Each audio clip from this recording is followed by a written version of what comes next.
All right.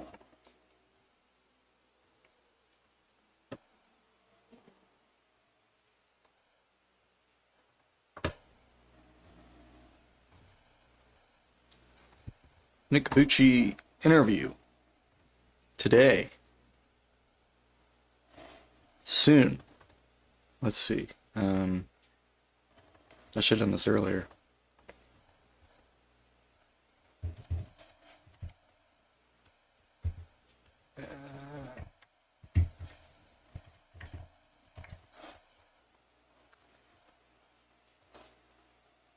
Let's see.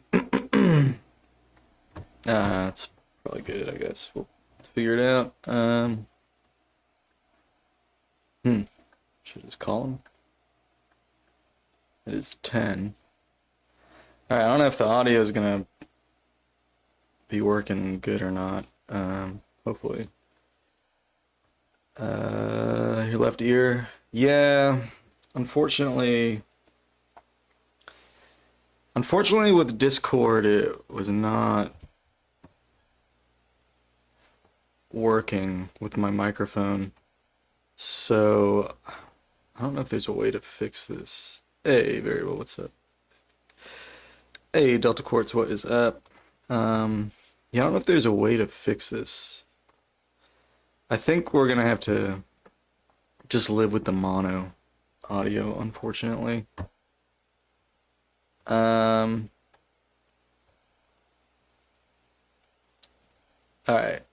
Here, I'm gonna just... Where'd I put that window? I'm just gonna give him a call, because it is that time. I meant to start a little early. Earlier, actually, but,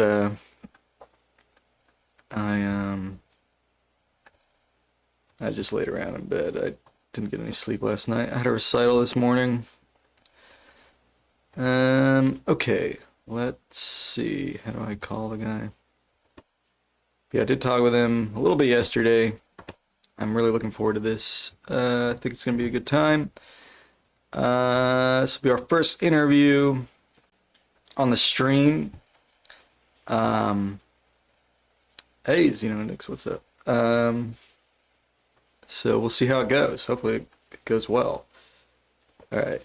I know there's a button on here to call the guy.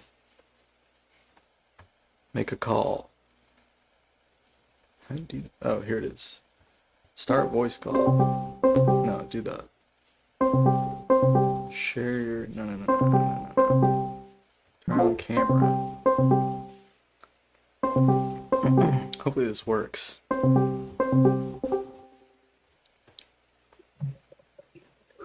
Yo, what is up? What's up, dude? How are you doing? Can you hear me? Welcome. I can hear you. Can you hear me? Okay, sweet. I can hear you too. You can. Good. Nice. Hey, Alright, well, I'm just gonna turn that off. Sorry, this is very professional stream. Alright, how's it going, All dude? good, man. Good. Welcome to it. What are you up to? Not much, man. Just chilling. Nice. Just here, ready to have a chat and, Awesome. say hi to some people. I can't see the fucking who's talking or whatever, so I'll let you, if anyone comes in and says hi or whatever, tell me. Well, right now we got Yo Variable and Delta Quartz and What up, yo, variable? Xeno Index. Zeno. What's up? Yeah. So yeah. Anyway, we talked a my little bit man, yesterday. Did a little like test call and stuff. Yeah. You have a lot of cool gear. We'll definitely do a cassart. Welcome. Just tell me when Mr. Leaky comes on. Let you know when Mr. Leaky comes on. Justo Dua. Oh, right on. All right. Yeah, we got some people watching. Sweet. Anyway, yeah. So yeah, Nick, you've done. I mean, you're a guy. Well, for anyone who isn't aware, I'm sure most people watching for this are, but you're a moderator on Xenharmonic Alliance Discord, which is like probably the most active like microtonal space on the internet. And they're bigger ones, but they're not they don't have like the same consistent level of activity. People share music on there all the time. Blah blah blah. It's pretty active for actual music sharing. Right. Yeah, it's awesome. It's a cool space. But yeah, you know, everybody knows you there, so you're a known person to people who are like on the Discord and all that. But yeah, you do a lot of you do a lot of cool stuff with xenharmonic music. You write music. You have, you know, a lot of ideas. You've made really cool tools. Like you've made a ear trainer. You made I don't know what else did you make. Made some interesting tools like Probably the ones that are the most important are the generalized tonality lattice maker. I use that one the most myself. Ear trainer was it's cool, but I don't really see it as that important. It's very very neat, but ear training has to be more contextual, I think, for it to really matter musically. So yeah. Um,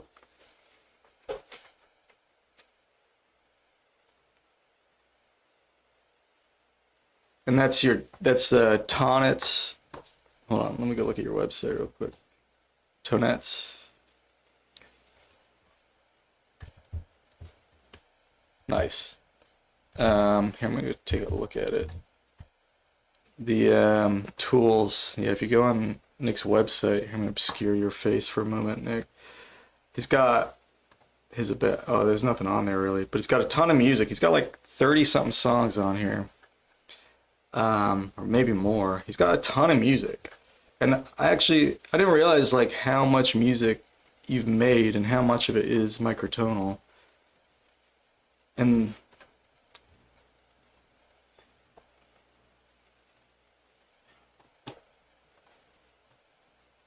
y'all can't hear Nick?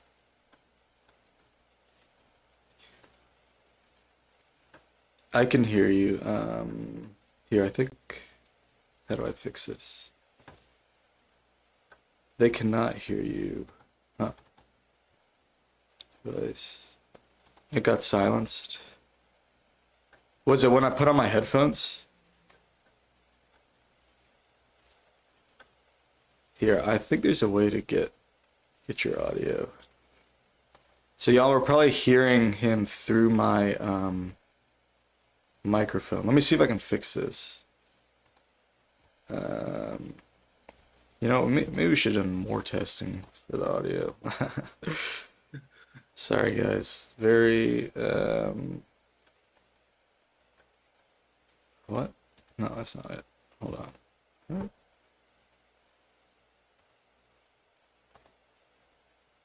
Okay, I could just take the headphones off. But you'll hear double, right? When I take the headphones off. See, I'm trying to, let's see if I make a dedicated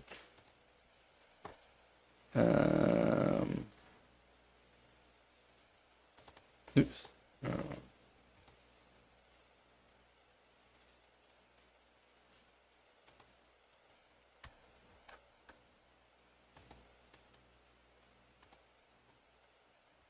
No audio for that. Talk, Nick, please. Sorry. Can you say so? How? Could you talk? Hello. Can you hear me, Zeno? Can y'all hear him at all? No? Fuck. Ah, man. You can hear? You heard that? Okay, that worked. Okay, well, It worked. you can hear him through both. You can only hear me through one. Okay, sorry, y'all. All right. Vuci is back. All right, Fitzgerald. Oh, we got a lot of people watching tonight. Holy shit. What a great idea this was. All right. Anyway. Yeah, no, I mean, thanks for reaching out. I was definitely honored to be the first person you wanted to interview. I figured, it'd probably be good for some viewership based on, People are more interested in you than in me, apparently. All right. Anyway, which is fair, because you are sort of a mysterious figure. Part of the reason is because you put out so much music, but you're not constantly shilling it. Yeah, I mean, I don't try to be a mysterious figure. I just I used to be on like the voice chat a lot more when I first got on the xenharmonic Discord because I was during COVID, so it was like a place to go and chat. But ever since you know, the COVID restrictions ended, I basically just, you know, I go on my phone and I talk. I don't really, you know, hang out the same way I used to. Right on. Yeah. All right, man. Well, hey, let's learn a little more about you since you're here. Thank you for coming on. Oh, Hopefully thank everything you. is sorted out and ready now. Nick, I think everyone is dying to know when did you start making music? What started your journey as a musician and like how did you get into Zen? Yeah. So actually, it's funny. When I was really young, my grandfather was a big band trumpet player, and my he bought our family a little stand-up piano. Um, and you know, I wasn't really into music, um, but my mom is one of those people who likes to get her kids to perform. You know, like for example, my youngest brother did some film stuff, and so she kind of like when he was young got him, you know, agent and all these things, and tried to like, for lack of a better term, you know, pimp him out. So, anyways, when I was really young, uh, I was made to do violin and piano and play and stuff like that, but I really didn't like it. Um, I really didn't like it at all, to be honest. I remember, you know, they'd have my parents have parties, and I'd be like in my room, and they'd be like pull me out, and I'd have to like play Bach or something for the party, and you know, Oh no. guests would like give me some $5, $10 bills, and I go back, and it was really like not the thing. Mm-hmm. So I stopped doing music after a lot of protesting, and then restarted again when I was in, you know, I guess like high school, going or like before like puberty, when you know you realize girls like music, and Oh when yeah. all your friends start to like when all your friends start to you know Yeah. play Green Day tabs and Seven Nation Army or whatever, you know, like that kind of phase. So it was Yeah. fun because everyone was getting into music, and I already kind of knew how to do some stuff, so that was kind of neat. But then, you know, I went a bit too far. I went past just impressing girls to, you know, studying Bach and counterpoint and, you know, Baroque music and this and that. And you know, I decided I wanted to go to university for music. But Wow. I started taking lessons with this person for composition, and he was actually a jazz guitar player. He was a student of Joe Pass, and a lot of guys went for him for guitar, but he also knew his music because he had been through the, you know, the institutions. So I was studying composition with him through uh, that tonal harmony textbook, Kostya. I can't remember all the names, but it's a Yeah. pretty standard one. I was in, like I said, high school at this time, and I remember he said something about the 5-to-1 being so important, right? And I asked him why, and he kind of like stopped. It was like, "Come with me," and he took me to the piano in this music studio, this you know, where they were doing lessons in the music store, and he opened up the back and he showed me the overtones, which is I think like the Rameau, you know, justification for tonal harmony, the idea of the overtones in, you know, dictating the strength of certain movements. So I went home and I learned about that, and I went on Audacity and I used the tone generator to generate, you know, the harmonic series like 100 hertz, 200 hertz, 300 hertz, 400 hertz, and I just like spliced the pieces to try to make melody You were in college when with you the did thing. And this? so, pardon? This was when you were in college or before? No. I never went to college. Actually, I Oh, never I ended up see. going to college for music. Oh, This you was were I was in high studying school. privately. Yes, I got yes. you. Okay. Because So, like all my friends would yeah. do guitar lessons or singing lessons or whatever, and I Yeah. just wanted to do composition, right? Oh, that's cool. Um, so Yeah. so yeah, I just was in the basement of my parents' house as a, you know, 15-year-old or whatever, and just splicing these melodies and trying to make harmonic series melodies. And yeah, so that's basically the start of microtonality and music for me. Yeah. Eventually, you know, I started to learn about Harry Partch. I like found the Yahoo tuning list around that time, and Oh, okay. making instruments. Were you on And the tuning list when it was still active? I was on it. I wasn't active, but I think going back to, I can't remember, So I checked once on my email, like how far back it was. It was many years ago that the first email I got on it was. I mean, at that time I didn't really understand a lot of what they're saying, right? I mostly went on it. So there was a lot of email lists. The Okay. tuning list is just the famous one, but the one that was connected that I liked a lot was the Make Microtonal Music one. They called it like MMM, and Okay. you could see Chris Weisville and Herman Miller always posting music there, right? And that was the one I like to like check in on the most.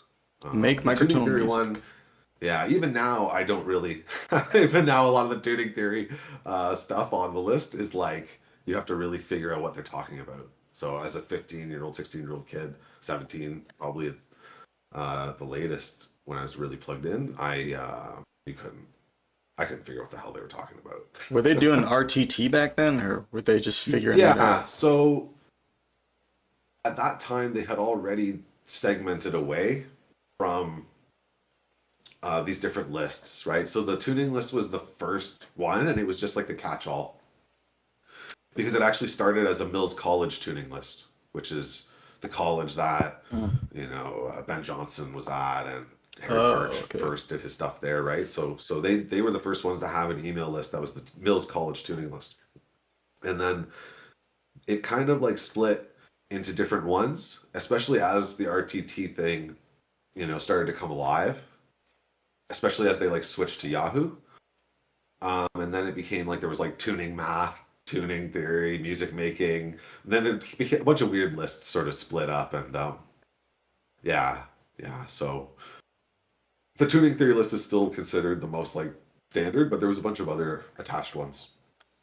So when you were first doing this stuff, like you said you were about 15 and you're going on Audacity and you're drawing in sine waves on Audacity, is that correct?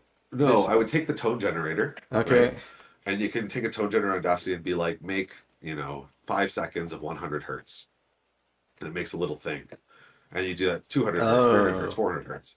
And then I would like splice segments of those samples so I could have like, 8 to 16 overtone. And then I would make a melody with like those overtones. oh, it's You know what nuts. I mean? Would you put those in a sampler? No, you could just put them like one next to each other on another track. I see. So Yeah. you oh, all right, all You would right. just look, you would just say like, it's Mhm. okay, this is 1 second, this is half a second, this is 2 seconds. That's like a whole beat, half beat, eighth. You know what I Yeah, mean? yeah, yeah. Okay. Yeah. Kind of. Okay. So uh so when you're doing is that how did you grapple with like the limitations of making microtonal music? I mean, you're doing stuff in Audacity where because you're also Well, playing it's gotten better violin, and better over piano. time. Yeah. Yeah. Yeah, it's gotten better over time, obviously. I remember when I first found Zenad Sub FX, which is, I think, one of the more famous microtonal ones back in the day. Uh It came with the LMMS Studio, which is the free Linux DAW, right? okay.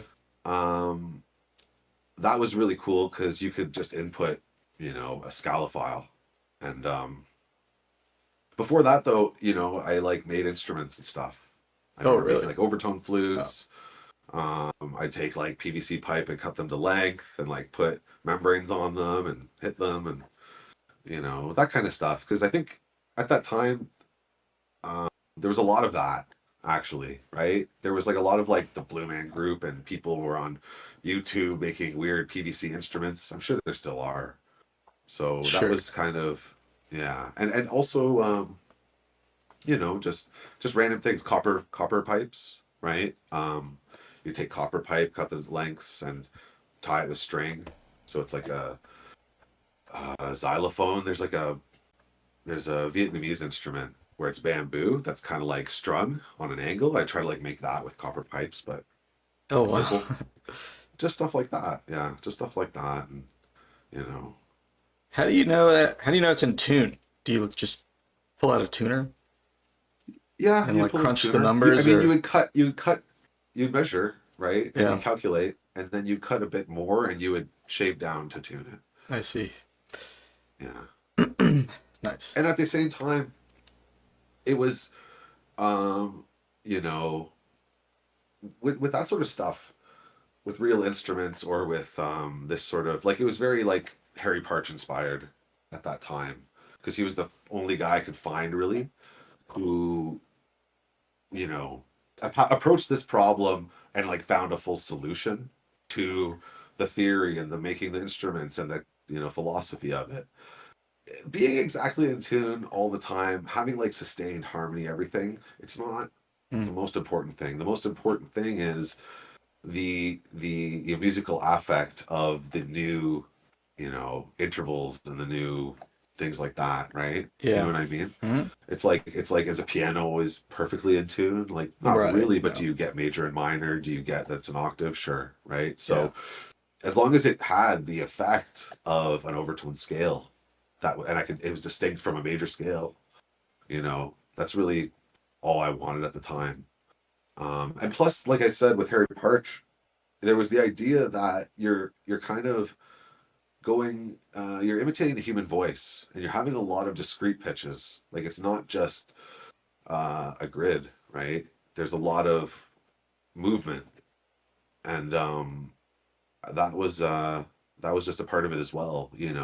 I might tune the instrument to be an exact pitch, but then I would bend the pitch and stuff as I played, of course, like everyone does everywhere, right? Yeah. Yeah. Yeah.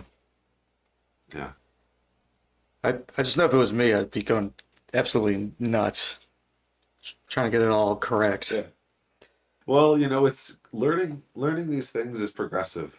You get better and better at hearing even regular music, right? Even with regular music, you could play Mary Had a Little Lamb when you're young, right? And you get better and better at the intonation as you play. That's just how it is, you're playing on a violin and you might think you have it, but 10 years later, what you played will sound way out of tune to you probably. Yeah. Right. Right. All right. Cool. Anyway, so we learned a bit about your history. Let's. What are you doing lately? What are you doing musically? Like I see you chatting online and stuff, but I don't know what you're up to. Are you working on? Do you do Yeah. albums? Do you No, have a don't do them. compositional focus? Is it theoretical? Do you just like when do you write something and why? Um, Generally when I play music, it's really a lot of the time I just do it for myself because I'm not, when I was young I was made to perform. When I was like a young adult, I like gigged and stuff. And now that I, not gigging and just have a different career, I just play music for myself. And I don't really record a lot of what I play. But when I share on the Discord, it's usually because it's something I feel it's like a proof of concept that's worth sharing. It's almost like, it's something that I feel is a musical idea that's worth sharing. So when I get one of those, I'll do it. Um, Lately I've been really into getting like deeply xenharmonic, not just like five limit novel lattices and stuff like that. Like really getting into like, you know, uh, more Zen harmonically complicated and like that kind of stuff. You know, Wait, what do you mean? yeah, like 11 limit tonality diamond. Six note chord 11 limit stuff like that, or like MOS that are not really five limited at all, not diatonic at all. Those kinds of things. Just sort of yeah. So as for what my composition focus is right now, it's the same as always. It's just focusing on whatever catches my interest, whatever I happen to feel at the time, and yeah, you But know, when I'm on your website, there's like music and tons of tunings. You got a lot of stuff in. I mean, but there's some yeah, there's some repeat offenders. There's a lot of 22. There's quite a few yeah, in 34. I think we like a lot of the same tunings. Like I'm a huge 22 fan. I'm a huge 34 fan. I yeah, also saw like yeah. 19 and all that. And you do JI stuff as well. Do you have preferred like tuning area? Do you like sharp fifths? No, I don't have a preferred tuning area. I think sometimes I'll focus more on a tuning for some reason. Like I remember 16 was seen as like very difficult or very like not good to a lot of people. So I did a lot of 16 stuff, you Okay. know, and that was wise because I wanted to understand it and I wanted to, you know, hear the music of 16 and how it sounded, how it could sound good. Um Preferred tuning. I mean, one thing is if the EDO is too big or the limit's too high or you know the MOS is too many things, I stop being interested in it, right? Because you kind of have a convergence of diminishing returns with all of these things when you go too high. Yeah. Um, you start to run into different problems that are compositionally interesting, but they kind of like for example with 34, right? 34 you will run into chromatic type steps, right? Because Yeah. it gets really small, and so if the you know There's like more than one of the one. issues of JI, Yeah. yeah, one of the issues of JI is that you have commas. So if you're using a equal division and you're getting commas again, right? But that's one of those things that I learned over time by doing these things. So Right. I'd say, yeah, Like in 34, you have like two, arguably three, like good harmonic sevenths, and then yeah, stuff like that. So yeah, and so I think it with becomes harder to make choices sometimes about like what that's right. how to build your Yeah. chords and Well, and even if you just have this is my major third, this is my minor third, I'm going to just use those, right? hmm, When you do, say, like a comma pump where you go across the lattice, you'll have it where the same chord progression repeats, but like one step higher yeah, in yeah, that yeah. in that progression. So then the question becomes, is that not something that people tend to not like about JI? And so if you're encountering it in the equal division because it's so big, Right. you know. So, anyways, I'd say, but it doesn't mean 34 is bad or 53 is bad or anything like that, right? Yeah. It's just that I find that it doesn't catch my interest as much to have something really big because it kind of just it's like infinite, right? It's like you can go up the harmonic series until you can't tell the difference between an equal division that's that big or as they kind of like merge into this like infinite Yeah. thing at a certain point. I like it when it's lower level, like smaller EDOs, lower limit JI, smaller MOS, because then they have very distinct, you know, flavors. Yeah. Sure. Um. So Yeah.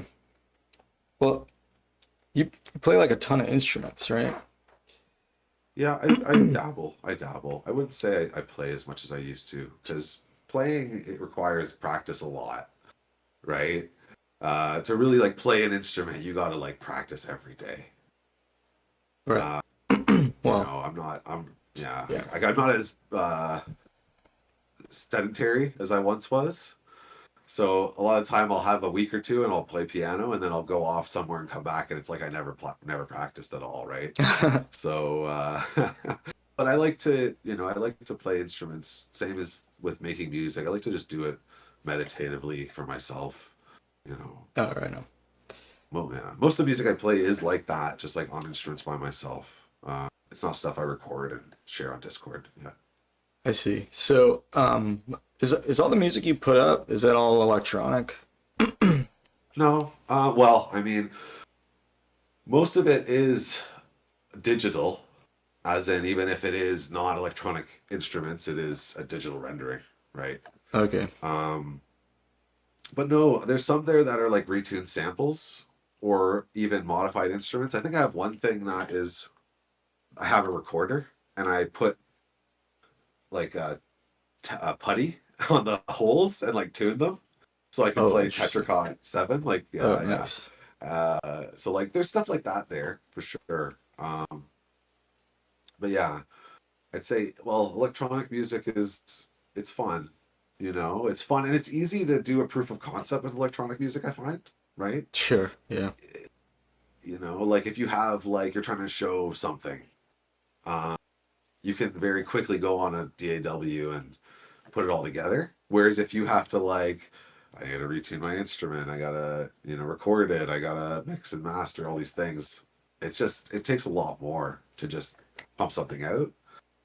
So that's why you see a lot of EDM on the Discord, is just because EDM is the vehicle. That's the easiest to Yeah. get a thing out there, right? It's easy to retune a DAW. It's hard to build Yes, an instrument exactly. or like a Yeah. whole Or ensemble. even to record it, right? To record the Yeah. instrument it's a bit of a headache. You're just by yourself in your room sometimes. Um, Stephen Weigel is in the chat. I think you Hello, actually Steve. answered this, but he did ask, do you use tunings without 3/2? You said you did 16 EDOs, so. Yeah. Yeah. 16, 8. What? Yeah. Oh, really? I think that I heard a good 8 EDO just like 20 minutes ago, or I guess it was that was longer the than that. Nocturne by Neil Thorncock there. Yeah, it was like an hour yeah, ago. yeah, it's nice. It's very nice. I was Andrew impressed. Hunt also has some great 8 Edo piece on his equal tempered keyboard. Yeah. Have like a joke song. It's like a comedy piece about people hating on 8 Edo. It's like a aggressive EDM type piece. It's funny. I enjoy it. That's yours, I you think said? that, yeah. Okay. Go. That's yours. You made the joke piece, or that was your friend? No, that was me. Oh, That was right. me. Is that on your website? I don't remember. It should be on the Discord. I can find it Okay. for you. All right, if you all want right. to, yeah.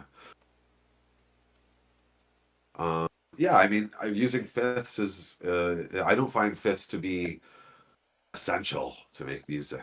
And if it doesn't have a fifth, it's nice because it invites all different structures entirely. Right? And that's fun. That's fun. Yeah. I find those tunings hard because it's hard to like 8 Edo, for instance. It feels like just like a weird diminished scale.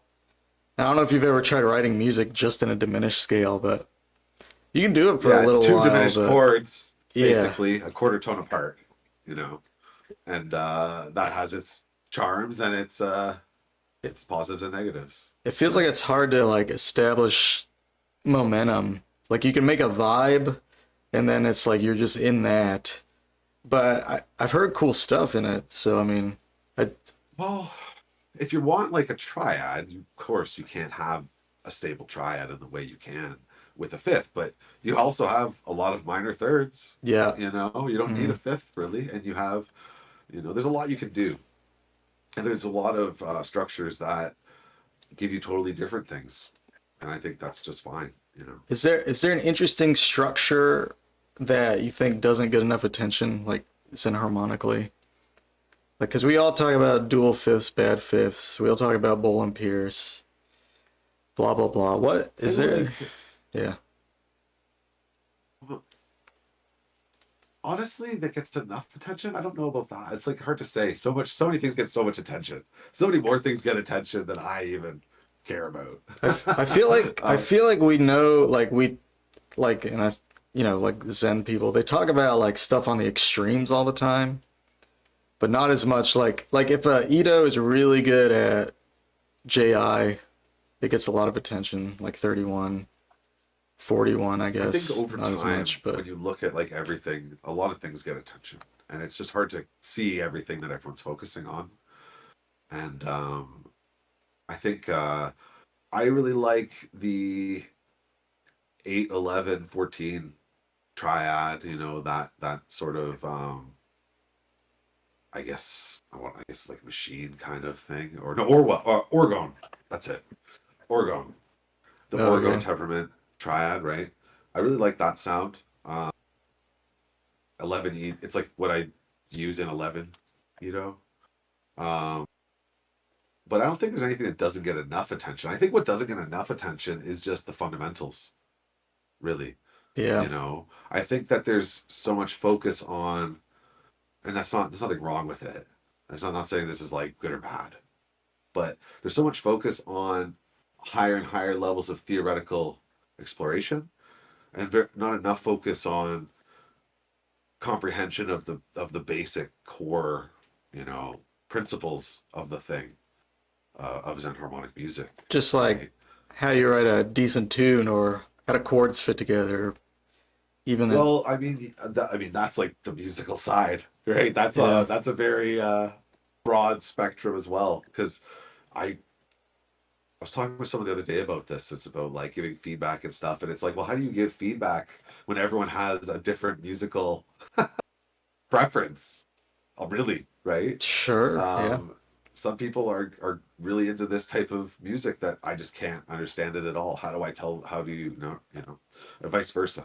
Tell them their I'm taste in talking more music about is bad. right taste of music. I'm talking more about like just the basic, uh 11 limit, 13 limit JI, tonality diamonds, MOS, 7 8 note MOS, 6 7 8 note, 9 Okay, note even MOS. interesting. Um you know Well, the actually being understanding the like 10 or so really good novel regular temperaments, right? Like actually knowing porcupine, tetrachord, and schismatic, and all these different ones, schismatic. schismic or whatever, schismic, yeah, sorry, Schismic. Really? or whatever it's called. Yeah, you know what I'm talking about. I don't.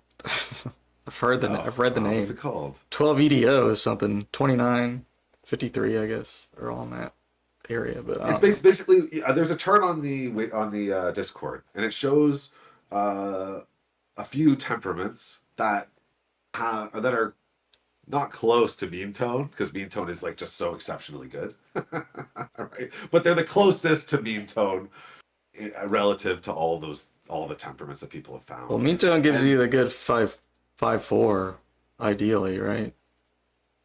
Is that yeah, how it works? mean tone is like, of course, it's incredibly good, and it's like magically good, Uh, right? Like it's yeah. so incredible.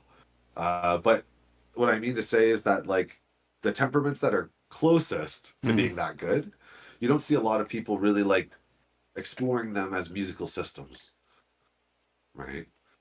And I think that's really what doesn't get enough attention. Do you like rank 2 temperament tunings? Like, do you like I've done it load before. that Yeah, I've up done on it a, before.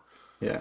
Yeah, I have some pieces where it's like some temperament, but with like an unchanged interval. That's some unchanged interval. It's not an equal division tuning. It's tied to a pure interval. Like I think I have a Mavila which is like that, but it's an unexplored space. The idea of regular temperaments as being in between JI and equal division. A lot of time we think of regular temperaments, we think of them in terms of an equal division, right? Um, and not many Right. people use the minimax generator of a temperament a lot of the I've times. tried it before, but like it's like it gives you a little bit of irregularity, which is what you expect from JI, but it's more regular, you know what I mean? But I don't know, it's you can get cleaner harmonies, I feel like, but it almost never, it's like too subtle for me to appreciate personally.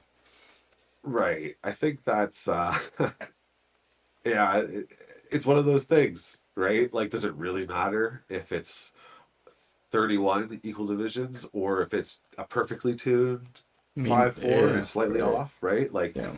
um you know Sintel said something on the Discord the other day that I thought was interesting. He's like, no one's ever done actual RTT.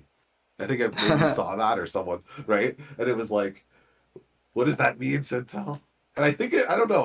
I thought about that a lot actually over time, where RTT has this big range of things that it lets you do, but not many people really do a lot of them. We just use it to explain the just intonation interpretation of an equal division or of an MOS in an equal division, Yeah. right? So I don't know.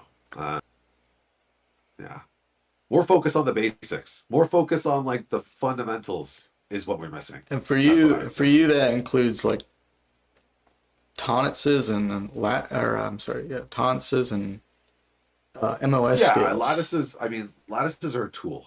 Mhm. I wouldn't say that you need to focus on them, right? But the reality is, if you're going to do JI, if you're going to do equal divisions, if you're going to do temperaments, lattices help. It's like a map, right? Yeah. That's all. It's just a map. You can use it or not. You don't really. It's not essential. But understanding the structures of JI and of MOS and equal divisions, the basic ones, that's important. Yeah. Yeah. Hey, while you're here, did you want to show off any of your instruments or talk about like Yeah, sure. It's a bit late. I'm in an apartment, so I can't really play too much. But even if we I can guess the just first thing I want check to it show is out? I Yeah. didn't show you yesterday. But this is from by Richie Green. I know you've probably seen it around or I've maybe. seen that. And it's Of a course. split key MIDI controller. Super cool. He 3D printed these keys. It's It's in in 19 19, revisions right yeah. now. And You can switch Richie it? is a really great guy. If he ever sees this, hi Richie, you're awesome. He actually used some of my stuff in his course, his university course, on some, I forget, on MOS, I think. I had some diagrams or graphics on MOS, Nice. and he used it in his course, so that was really an honor. And this is super cool. He makes these, he has the plans online, he ships them. You can take this off and put a 17 equal division one. Yeah, okay. Very cool. The coolest thing I have right now is the hex board, and I just want to say, Favorite I hex think, board. yeah, the hex board is super friggin' cool. If you're thinking about getting it, get it, because for what it is, it's amazing. And I just have this right now set up to. It's a bit too bright for the camera. Let's see if I can turn it down. But I have it set up to the full gamut of 22. And Amazing. basically, so this whole thing is 22, and it's about, let's see what I have. It's about 6.5 octaves of 22 right here. So Yeah. it's very cool. We talked about this a little yesterday, but all these other people weren't there. Could you explain what's kind of weird about the layout on that again? Because like, isn't it Yeah, not?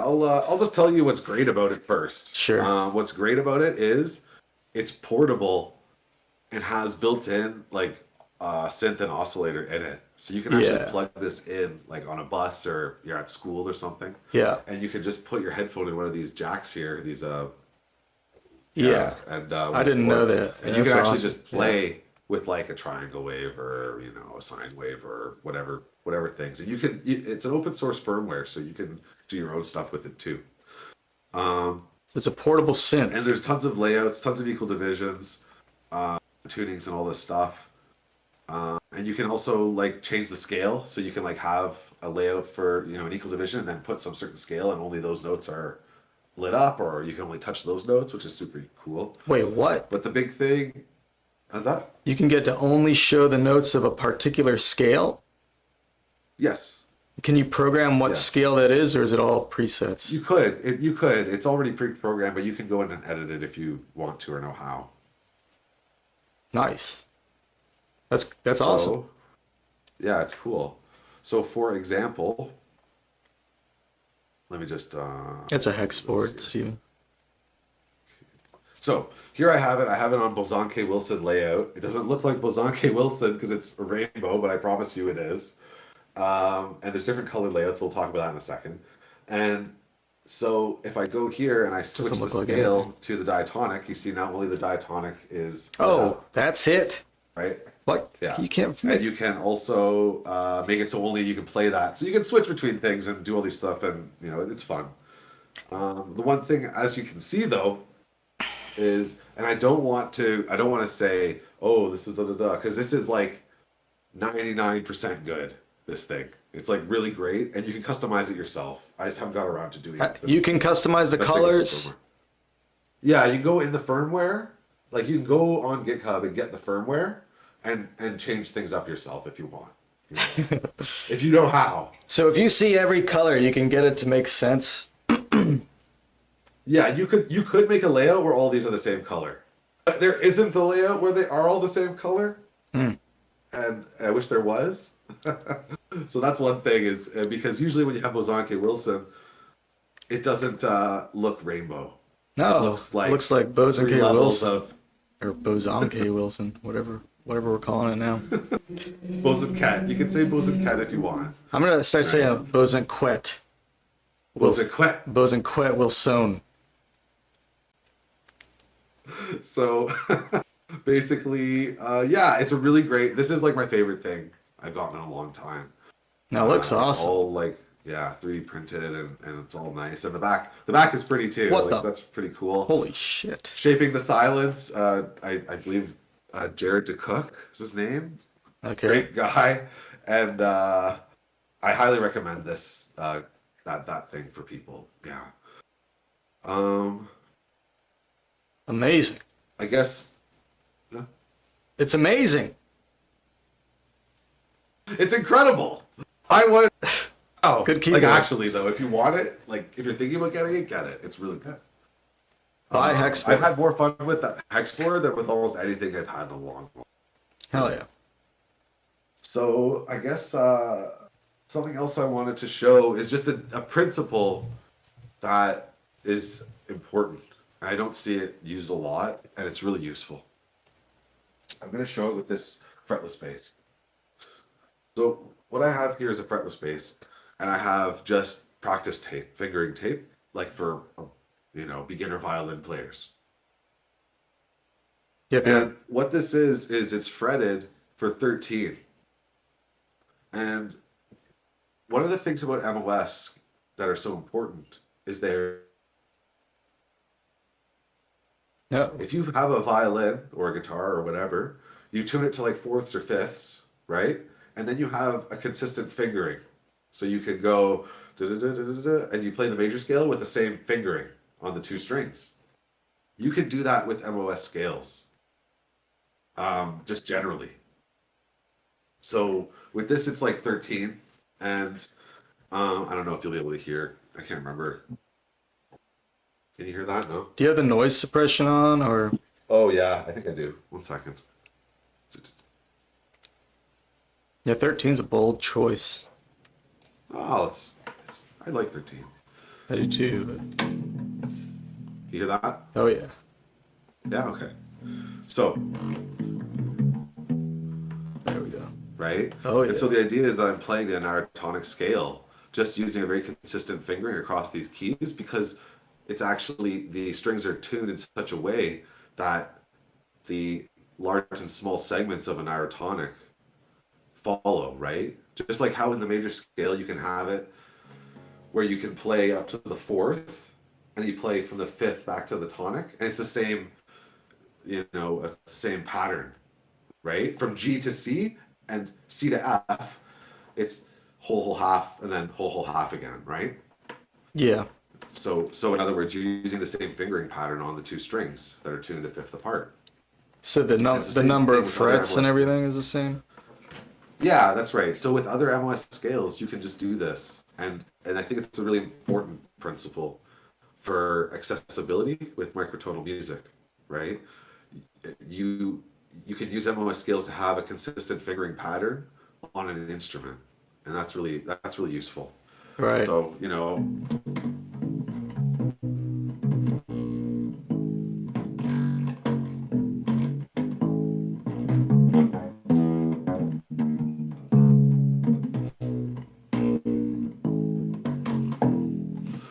so you see how it's like you can play that same melody a string higher. It's like a call and response kind of thing. That's super cool. I don't know if you caught that, but yeah. So that's something I wanted to show is that if you use an MOS scale and use an equal division fretting or whatever, or spacing, it can be on a violin or whatever. On a fretboard, you can take any shape and move it around. Yeah. No, a fingerboard, yeah. Fingerboard in this case, yes, yeah. Yeah, that's super important. You can That's something I wanted to show. You can move that shape. Get the same scale Yeah. in a different key. Yeah. You can, like I said, you can tune the strings so that it's like the fourth of 13 instead of the fourth of 12, and now you can play the diatonic scale.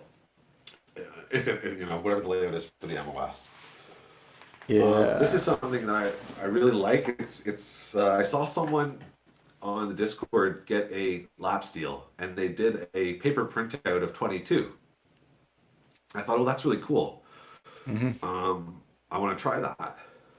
So I got like a cheap lap steel, and what I realized is that the fingerboard, well, again, it's not really a fingerboard or a fretboard, really, but I guess it's a fretboard because you don't press down onto the fret, right?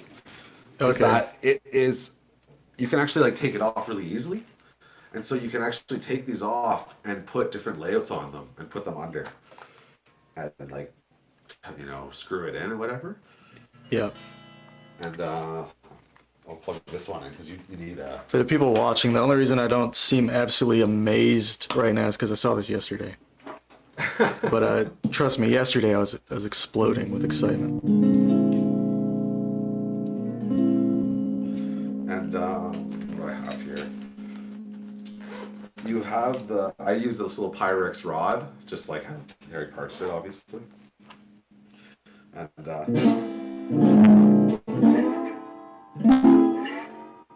these are just to 3-2, 7-4, 2-1, 5-4, kind of stuff like that. And you can tune it to whatever just intonation or equal division tuning you want.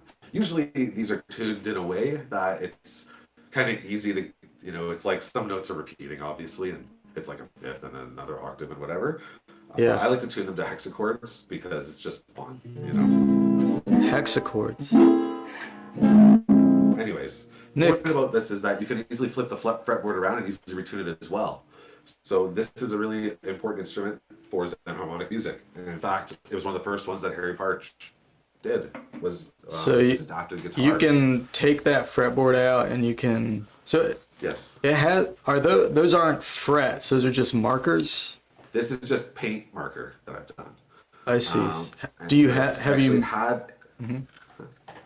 Do you make more of those too? Or do you just clean it off? Some more around, Yeah. but they're just like, it's just got same kind of basic thing. It's like different EDOs and stuff like that. Yeah. And this is just any old slide guitar, right? It's just like a cheap one. It's any old slide guitar, but the idea is that you can switch out the reference, and you can also change the tuning, of course. Yeah. And so these things are useful for like JI equal divisions, etc. Yeah. It's like a great and relatively cheap solution. And I highly recommend it. It's a lot of fun too. It's a lot of fun to play. And you said... Like I said, I can't be too loud. I'm in an apartment. It's Sure, yeah. 11 o'clock right now, but You said it's tuned to a hexachord. Is that just a 6-note chord? What is that? yeah, that would be like the 11 limit hexachord. I don't know. That's not perfectly tuned right now. I'd have to tune it a bit better, but it's like 4, 5, 6, 7, 9, 11. Oh, okay. All right. Yeah. Cool.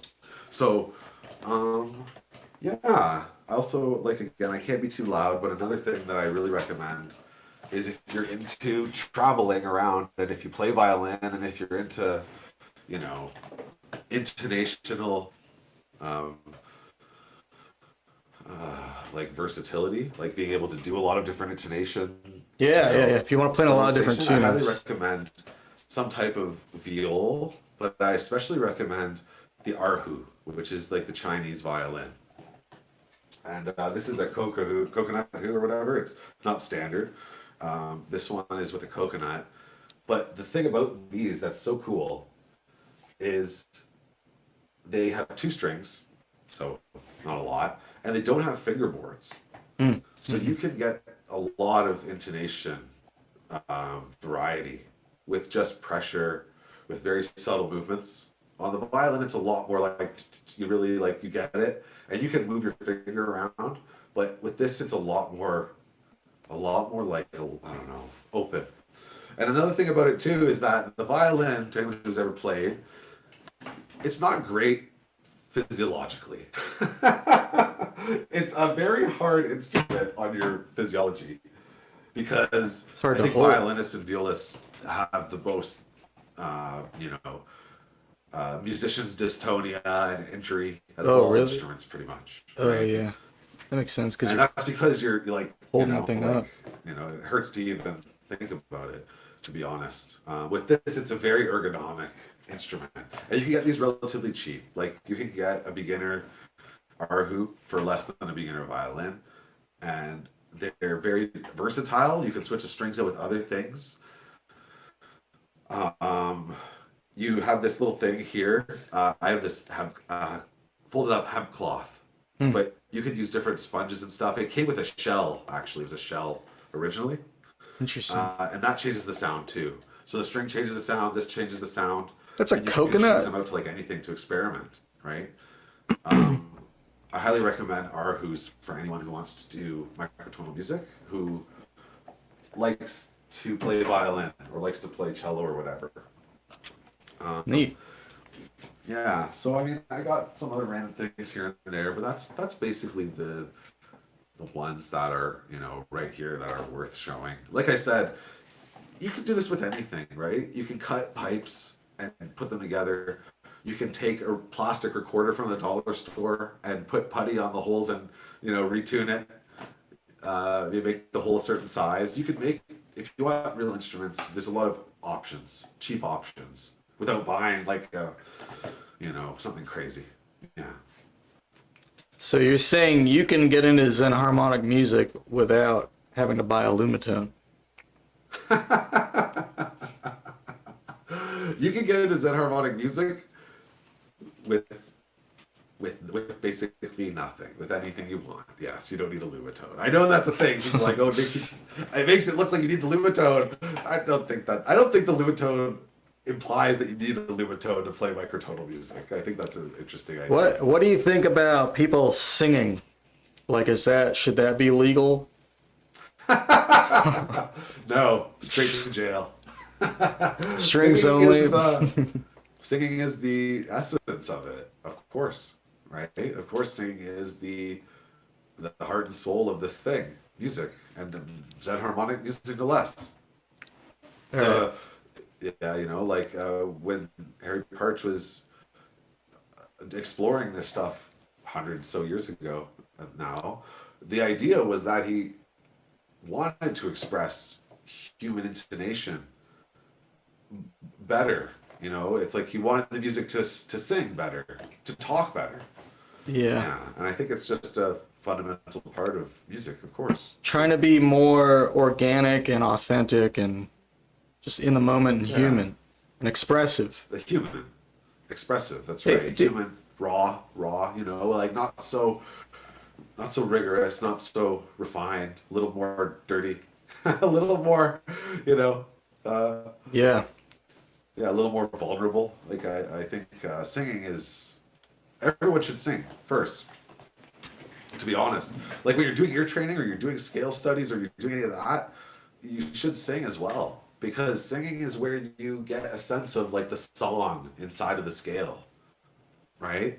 Like the melody is inherent in the scale. It's through singing. It's not through just like playing it on your computer or playing it on an instrument. It's singing is like the mind-body connection. I think it brings it out a lot more. Yeah. Another thing I wanted to ask you about, if you don't mind, you wrote this article. It's on the xenharmonic wiki, and it's like the history and philosophy of xenharmonic music. And several of us like signed it. We read it over, and we thought it was really well written and kind of like gets to the, I don't know, to the core of xenharmonic music in a way. It addresses this question of like what makes music xenharmonic. Like, is it xenharmonic if it's out of tune? No, not unless it's trying to be like in a different tuning or whatever. Right. And yeah. So what's the question you want to just talk about? I wanted to ask, well, I was really impressed with your knowledge of the history, and you seem to know a lot about music history in general, not just xenharmonic music, but like especially like classical music. Like you know a lot about counterpoint and Bach and this and that. I wanted to compliment you on the article, but also Thank you so much. like I'm just curious, like how how you got into learning about the history specifically about Zen. Was that something you just learned from being involved in the community? Is that something you researched? Um, I don't know. I was just curious about I'd that. say that most of it is from being involved, but of course research too, right? They go hand in hand. I just generally like history of things and how things come to be, and I think it helps you understand what the essence of it is, like what the real core of whatever you're doing is, right? And that goes for anything. And with xenharmonic music, the question came up a lot on the Discord. What is xenharmonic music? Why is this a term that is used? What does it mean? Does it have a meaning? Should we not use another term? And I think it's an important question, and I don't think it's anyone's fault that that question was hard to find an answer to, because it's not like talked about a lot. There's a lot of like just assumption, and a lot of people kind of come and they have an understanding of it that's, it's almost like they kind of like give it a term, they give it a meaning that's something else already that they understand, right? Xenharmonic could just mean microtonal. It could just mean non-Western, non-12, this, that. And it is all those things, but of course there has to be something more to it for it to be a term. Why did Dar come up with the term? Why did he not just call it the microtonal club or whatever? So Yeah.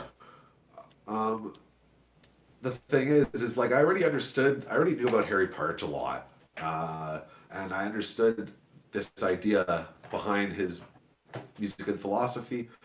I think I have like every book on Harry Partch Oh yeah. in my library. Like I think I have like Bitter Music, a Hobo Composer, like Harry Partch photography. Like I have like everything, and so um, and I learned a lot about Daric and about his. I read a lot of his writings, and I eventually found that they were all on Joe Bonzo's website, Tonal Soft, right? Wow. And in there, he talks about a lot of stuff in his Zen Harmonic Bulletin articles and all those different articles he wrote. And he talks about what is Zen Harmonic music a lot because it was something he felt he needed to clarify at different times, right? Um, because it started with just like, okay, there was Harry Partch, and then there's this like explosion of inspiration and people like really into this idea of like extended just intonation and like making instruments and non-12 sounds, right? Non-12 EDO sounds, and justifying them with acoustics, with systems and stuff. And it kind of culminated in what became the Zen Harmonic Alliance. And so at the beginning, I think there was kind of an implication that they understood what it meant because they were all like living in it. But over time, I think it became more necessary to really explain what it was and what it wasn't. And so in that article, a lot of it is just quoting Darg, right? A lot of it is just directly quoting Ivor Darg on what it means and what it doesn't mean. And that was really just to paint the picture of what led to Ivor Darg making the term and clarifying it, and what it means for us going forward. Because when we go to the Zen Harmonic Alliance, really, what do we do? We talk about these things that you don't really talk about elsewhere, right? It's not like a world music server necessarily. It's not like a weird music server. It's not these things that have other places. It's like a specific thing that Hmm. you don't find elsewhere, right? Yeah. And that's really what I wanted to just sort of express and represent. I wanted to like tell that story of of this thing that doesn't have another word for it. It doesn't have another space for it. That we all are that we're all here for, most of us, right? Yeah. So yeah, um, that's just like a brief overview explanation of it. Yeah. Um, Cool. and I learned a lot too. Like I learned a lot too because, like for example, I knew that Helmholtz was a very important book for just intonation in general, but for Harry Parch and for all those guys. I didn't realize that Ellis, when he translated from German to English, added the whole part of all the scales in cents, because he actually invented the cent, right? And so you got to think, you have this book that has just intonation, talking about it on a scientific level, talking about scales in the world that are different from anything you can do on a piano, with set values, which is a whole new thing. At the same time as 12 equal divisions, like 12 EDO is becoming super standard, right? Like you can't buy an instrument, you can't get your piano tuned, you can't do anything if it's not 12. If it's not 12, it's out of tune, period, right? And so that's like a contrast that's happening at that time, in the early, late 1800s, early 1900s. At the same time, music is like kind of looking for where to go next. You have the serialists, and you have like all these things happening, all these things where they're like, where do we go from here, right? Have we used everything that we can do with 12? It's like, so all these things kind of culminate into like what becomes Harry Parch's works, and his not just his works, but his theory, his instruments, his legacy.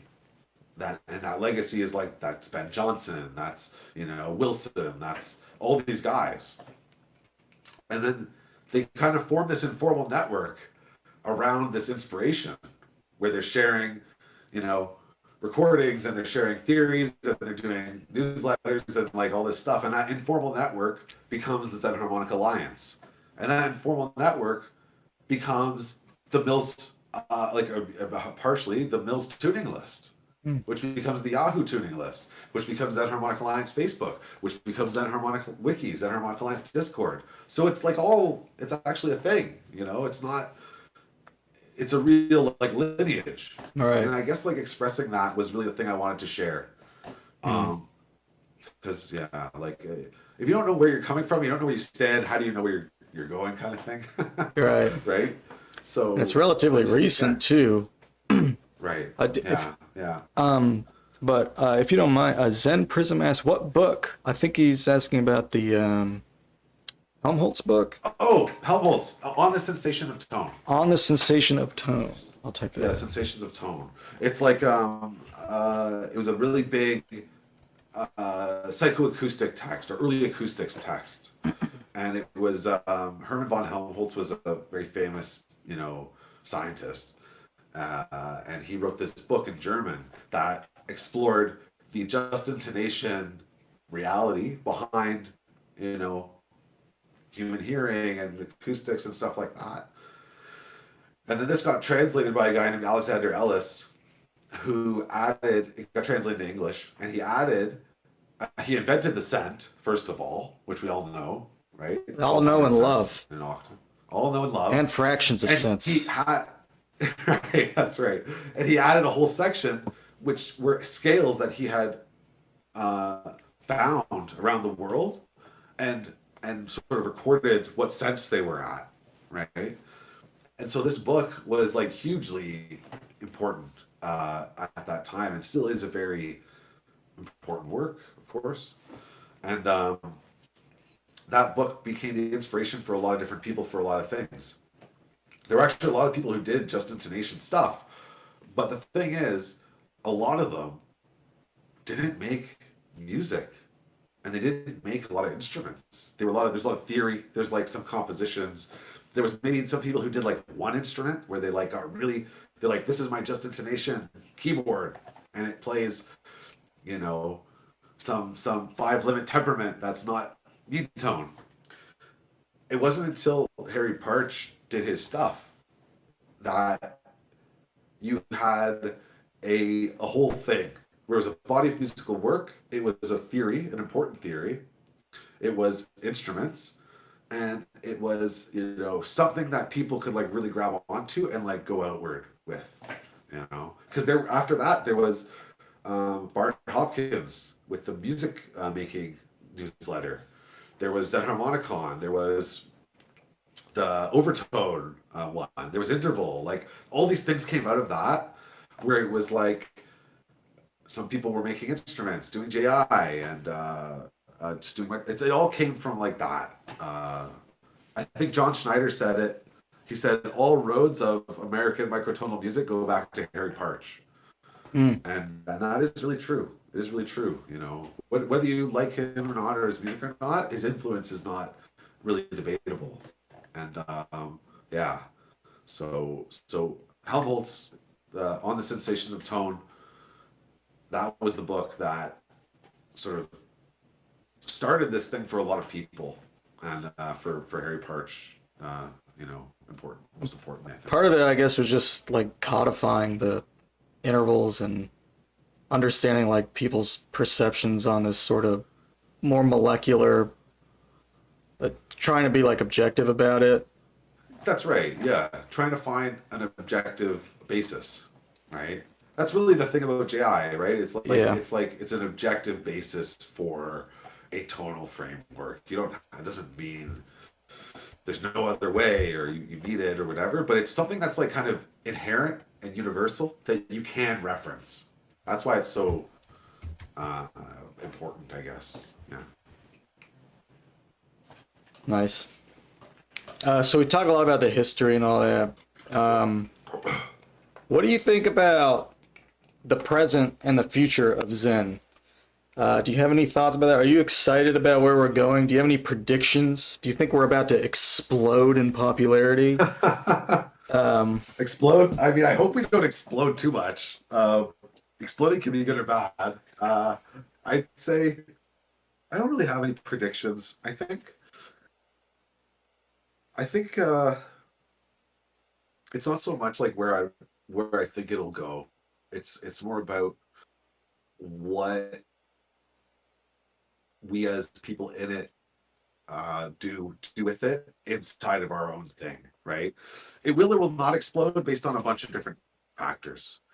But as long as we kind of, you know, get to the point and make music together and like become proficient in our understanding and our ability within xenharmonics, that's really all that matters, I think. So I don't really have a prediction for the future. I don't think it'll ever be anything super mainstream, but who knows? You know, who knows? Why not? You know, Why? because mainstream is a, how do I say this? The mainstream goes in a different direction than what Zen does, right? Mainstream is about like consolidating into more and more uniformity. When you look at music on the radio or the top 10, whatever, it, no matter what genre it is, it more and more sounds the same, right? More and more you have the same song structures, same rhythms. You have a few rhythms from a few genres that are kind of appearing in all genres more and more. And I see Zen as kind of the opposite of that in a way. Not to say there will never be a popular Zen act or that people will become more kind of aware about it, but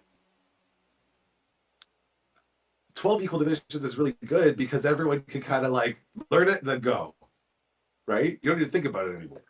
And a lot of that stuff that is practical, you don't really need to think about it a lot. You just do it because everyone does it. You buy a guitar, it's 2 to 12, you play the song you hear on the radio, you go into whatever, right?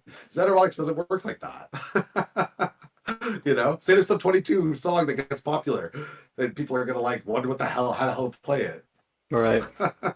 You know, and what to call everything. And if we can't figure that out with like the 100 of us that are focused on it for decades, you know what I mean? So it's not to say there will never be anything, right?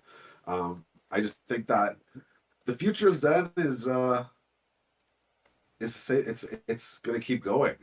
The Zen is eternal. I think Adam said it. Adam Freeze, the bot on Discord, he said, people come and go, but the Zen is eternal. And I think that's true. You know, I think that as long as you can't buy an instrument that's not in 12, and you can't go somewhere and, you know, learn music, that's different from 12. There will be a want to go beyond that.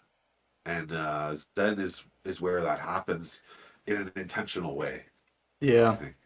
Hey, your parents pushed music on you. Do you push all the Zen stuff on them now? No, I don't. I don't. No, no, I don't at all. My dad is awesome. I love him very much, and he's in Toronto right now, where I'm from. And his girlfriend's Iranian, and she in that circle, there's a guy who puts on these like Middle Eastern classical concerts, and once in a while, I'll be in that environment and I'll talk some nerdy microtonal stuff with some of those people, and my dad will listen and like try to figure stuff out. But no, I don't push music on them. I don't really talk about music too much to people who aren't interested in it.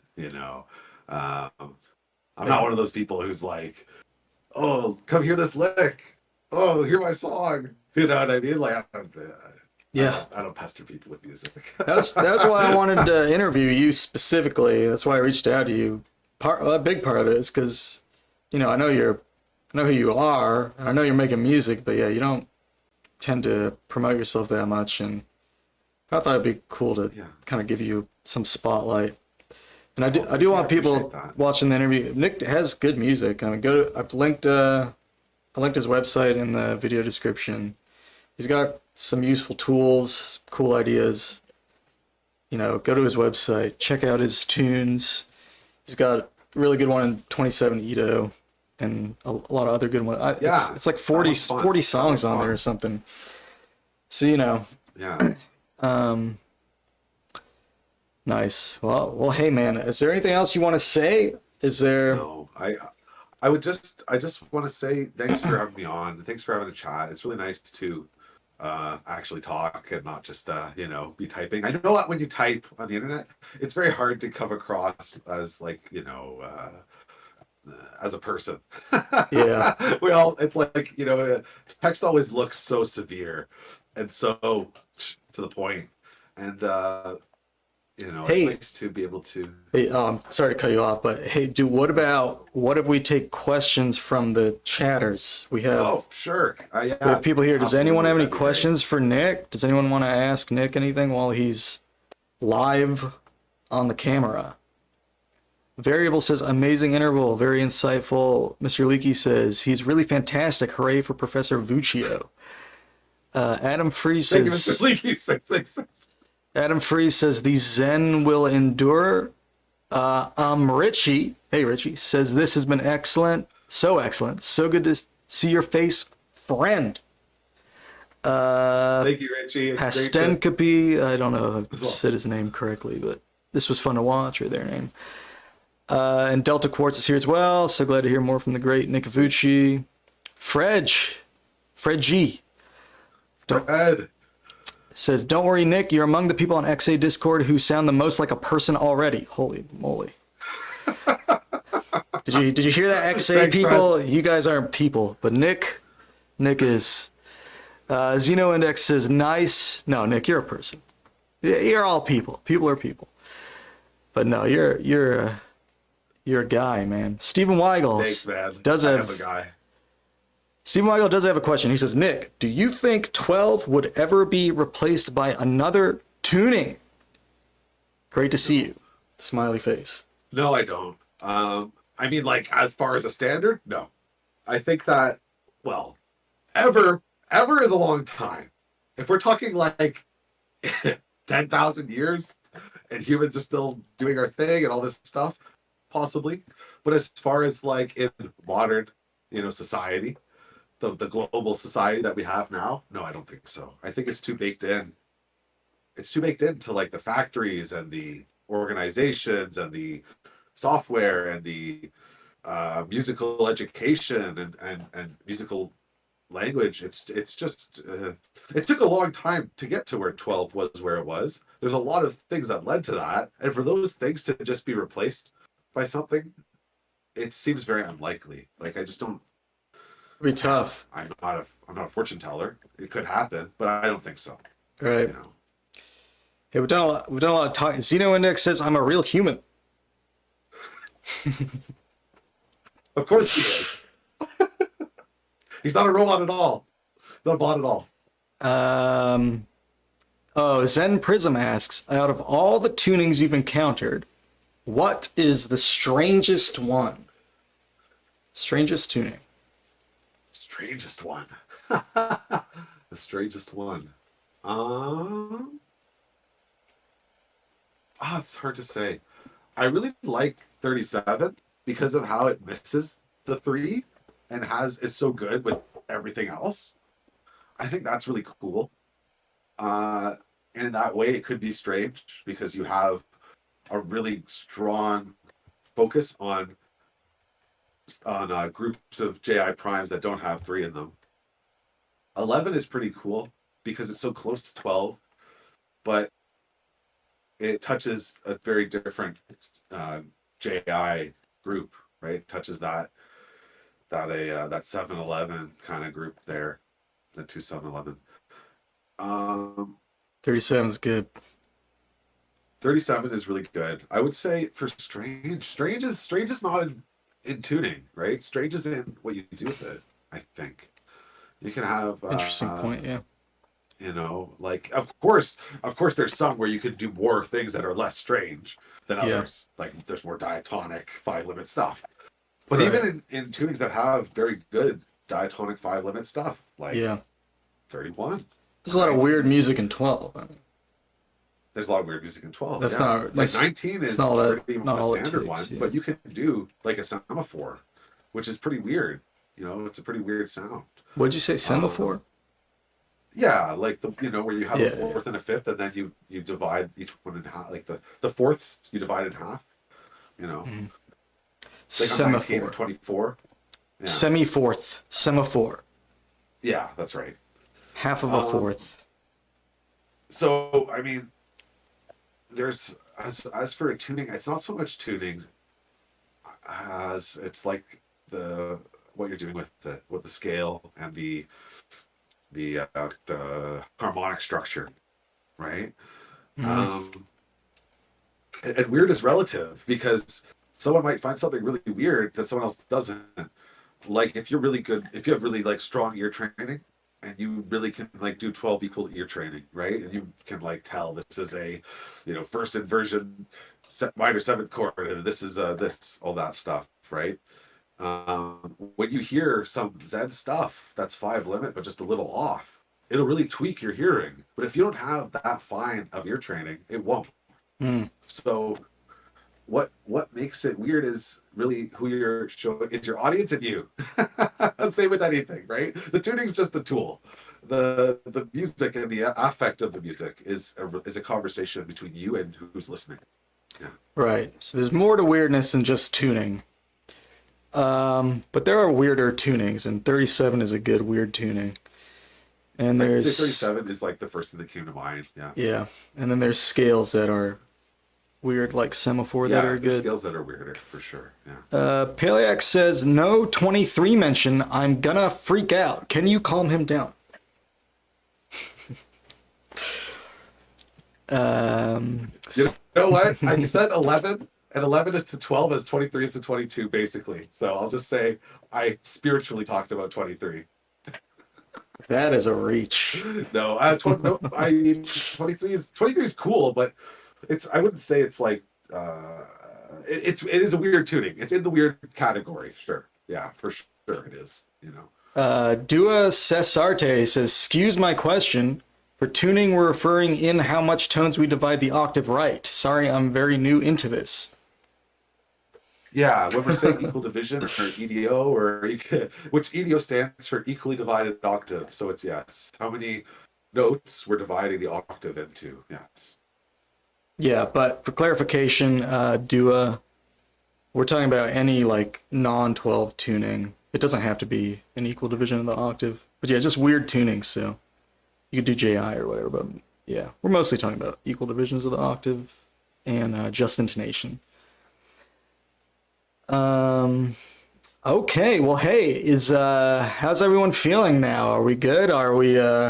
Was this a satisfying first interview? I think you knocked it out, Nick. I think whoever is going to follow you is probably shivering in fear right now because you've really set the bar I mean, quite high. I heard you have the next Um, person already. I'm really interested. I Who's have. gonna You be? want to know while you're still here? Should I announce now? Do we have more questions? I have one question, Nick, before I reveal our next interview. Before I reveal our next interview, this question, and I really want you to think long and hard about this. User Random Alphabet asks, and take this seriously, please. What All right. does he think, he meaning you, Oh my god. of, sorry, 343 EDO? You know what? When I think about all those things, is the same. I think it's very meme worthy. It is a meme, and I think even if that attracts attention for different reasons, it's still not. It has its place, right? Like a lot of people do music where it's like it's in a hundreds EDO and this, but then they have like a 7-note scale or 8-note scale in it, right? And I think that it's not. It's good clickbait, right? It's good clickbait. So that's what I think about it. I know the answer to this, but for the ignorant audience, can you tell them how many times you've watched the 343 EDO contest episode of my live stream? I haven't watched it. I don't really watch a lot of stuff. You know, like I might see more active than I am. I really do a lot of stuff just Have by you myself. ever seen my stream? Did you even know? I have seen your stream. Just Yeah, kidding. I have. I'm sad that there's no clock. There's no clock. I'm sad there's no magic clock ear training right now. No, that's after you leave. That's when the party starts.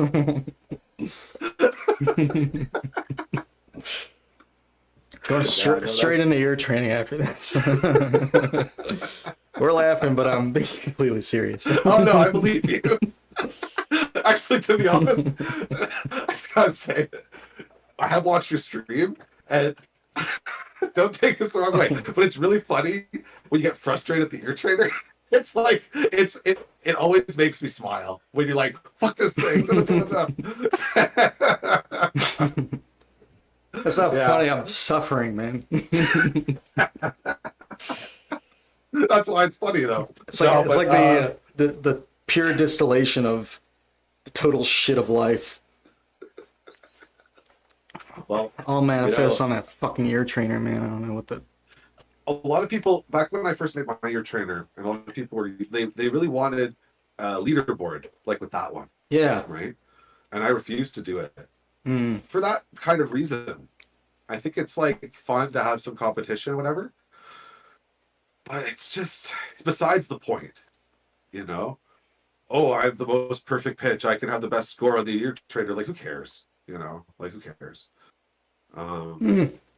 So, and also the thing is, like, mine's entirely client side, so it's actually running like on your machine. You can actually like take the HTML file and run it on your machine without the internet, right? I like your ear That trainer. one you need to be connected to his server. You need to get Yeah. stuff from his server to use it. So Oh, you're saying you don't even need internet access as long as you have the yeah, so if website you just up. run the HTML file on your browser without internet access. Oh, or wow. The HTML, like the package, you can do my ear trainer without internet access. Yeah. That's good to know. Yeah. But anyways, I haven't looked at it in a while, to be honest. So I probably shouldn't talk much about it because I probably should go back and improve it. But it'll never match the clock. It'll never match the clock. And I hope you have a good time with the clock tonight. Clock I hope has it a gives you unique everything charm. you want and need. It gives me nothing. Thank you. So who's next? Who's the next interview? Oh yeah, I forgot. We're doing another one. In 2 weeks. What day would that be? 2 weeks from today, I believe. Hold on, let me double check.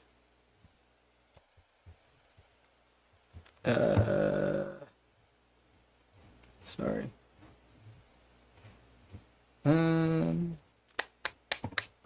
On. Wait for it.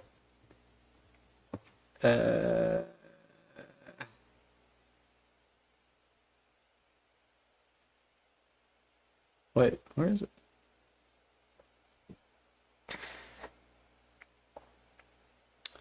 On January 31st, which I believe is 2 weeks from today, at 10 p.m., same time,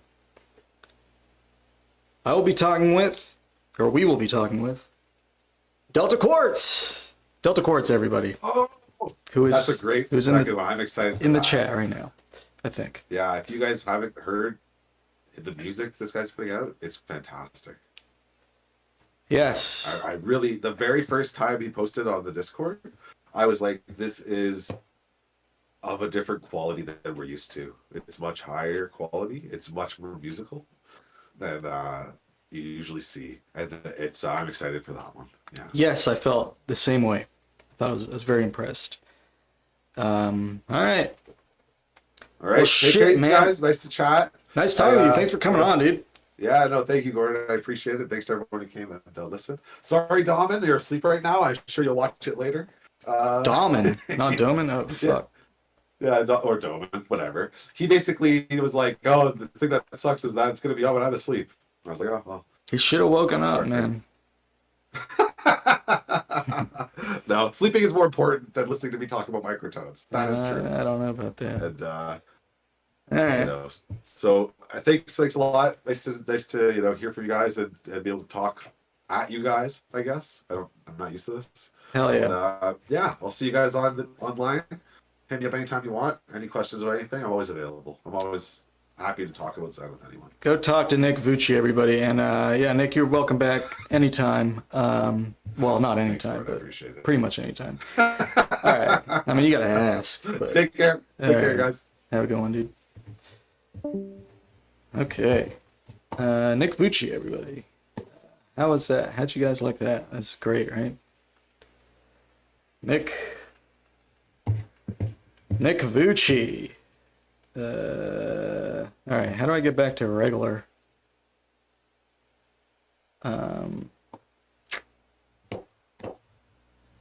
All right, that's the interview. So if you guys are here for that, we're done. But I am going to keep streaming. I've been working on a tune. Maybe I'll play some Lumitone first. I got to take a brief break, though, because I got to set things up. Cool interview. Thank you, Steven. Steven, you are the king of xenharmonic interviews. So I appreciate that. Let's see. And also thanks to everybody who came by and checked this out. I was not looking at the viewer numbers or anything, but I could tell from the chat activity that we did have a lot of people drop in. So I do appreciate y'all checking this out. And yeah, we will be doing another interview 2 weeks from today. And yeah, I stream about 6 nights a week. So I'll be streaming still after this for a couple hours probably at least. And then I'll be back tomorrow as well. Okay, if I can figure out how to get my stream to work. Okay, there we go. Nice to hear the interview from Nick.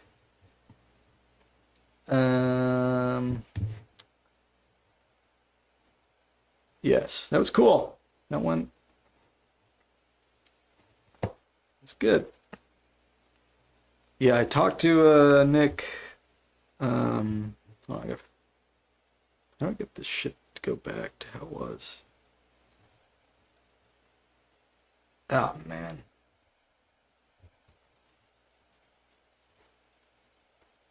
Alright, where's my,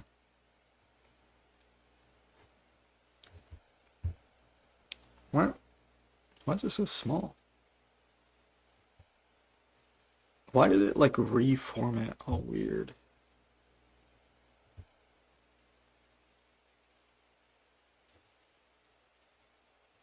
Okay, y'all. I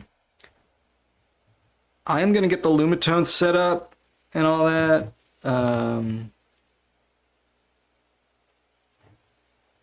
Let's listen to some of Nick Vuci's music while I'm doing that.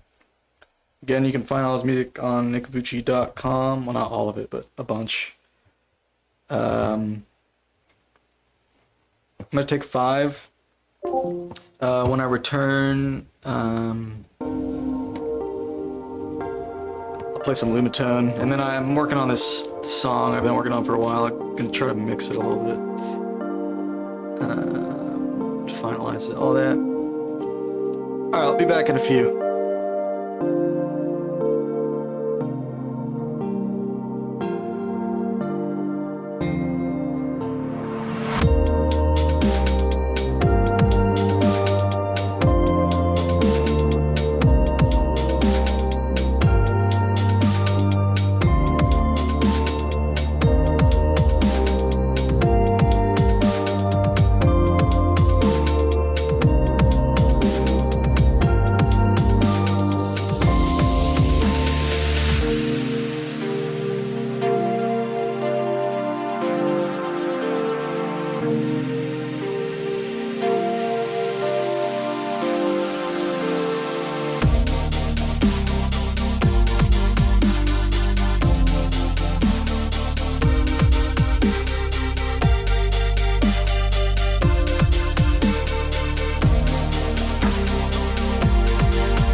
If you guys are just here for the interview, please leave and lower my viewer count now.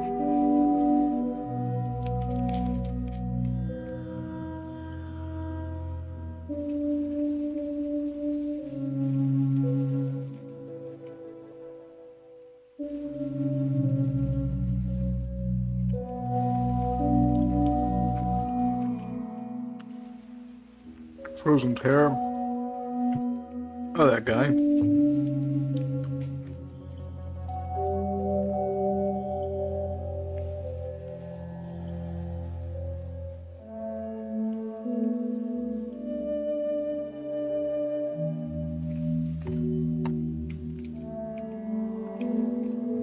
All right.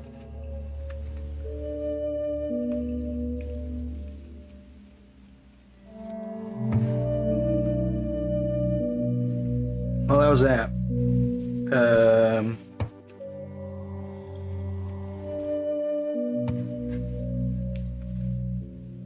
Let's see. What the hell is this, man? What's even happening? Sorry.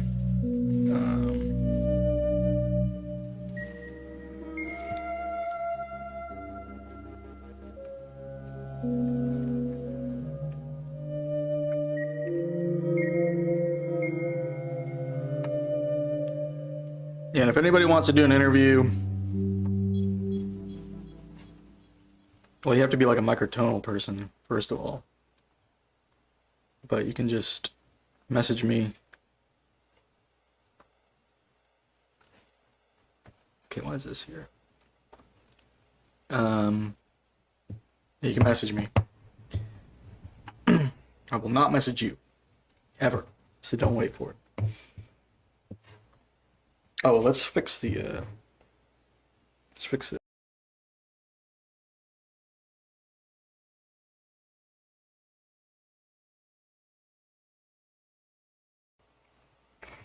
All right, audio should be back to normal.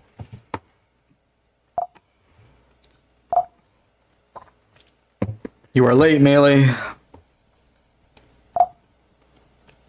You can always rewind and watch it. Or watch it some other time. The bot will be up. Let's see. I'm kind of curious how many viewers I had.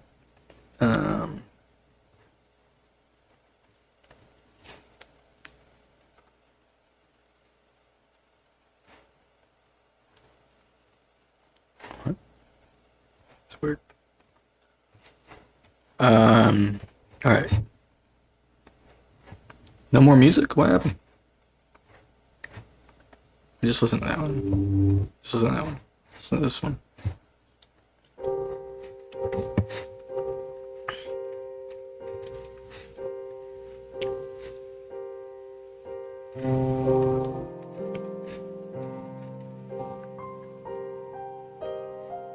Okay. Let's take a quick gander at the numbers. We maxed out at 16. Nice. I think it's a record for me. Not bad, not bad.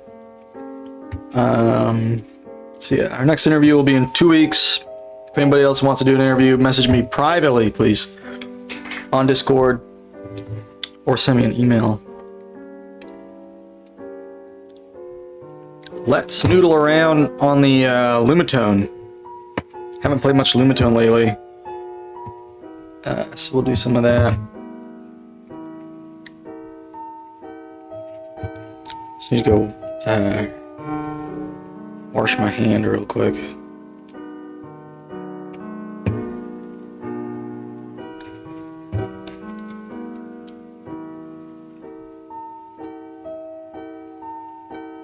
Interview Mr. Leaky.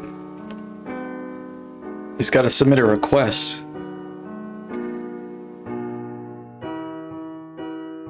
But actually, Mr. Leaky probably doesn't have to submit shit because he's Mr. Leaky, but.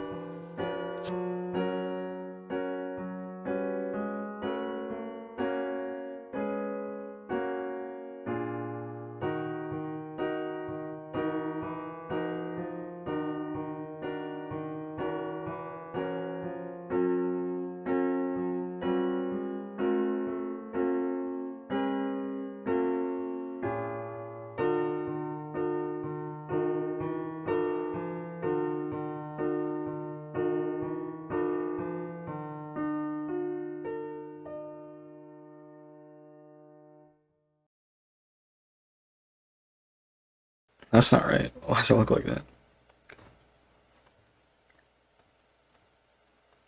God. OBS is too hard to use. Why don't these autoplay, man?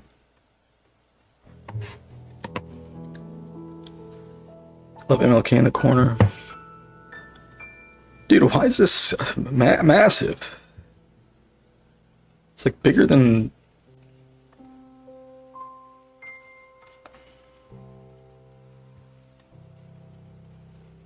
Dude, why does this look like this?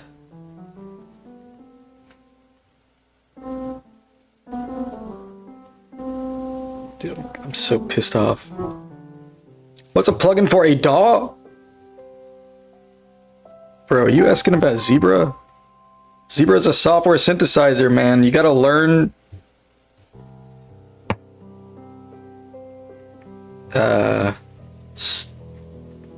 that. Fuck, why is this shit not working, man? Oh my god, dude. I updated my phone. That was a huge mistake. I didn't do it on purpose. It updated without my consent.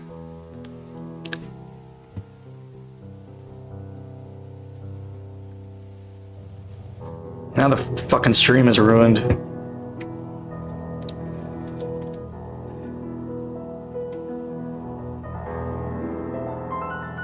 Dude, where is... Bro, why won't it come in the...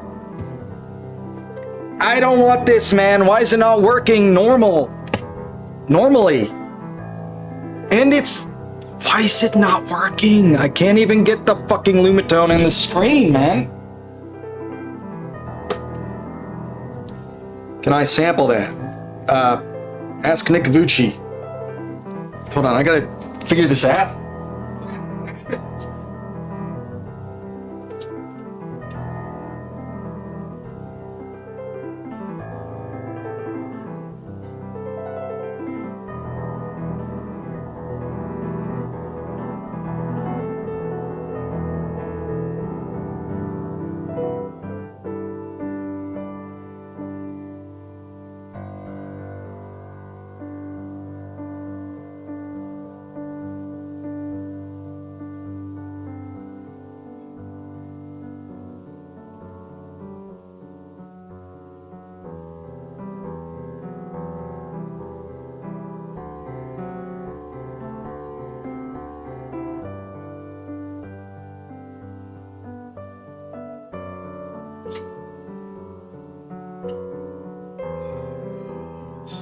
We're in hell. We're in hell, dude. I can't get this camera any higher, man. What? Why? Why? Why? Why?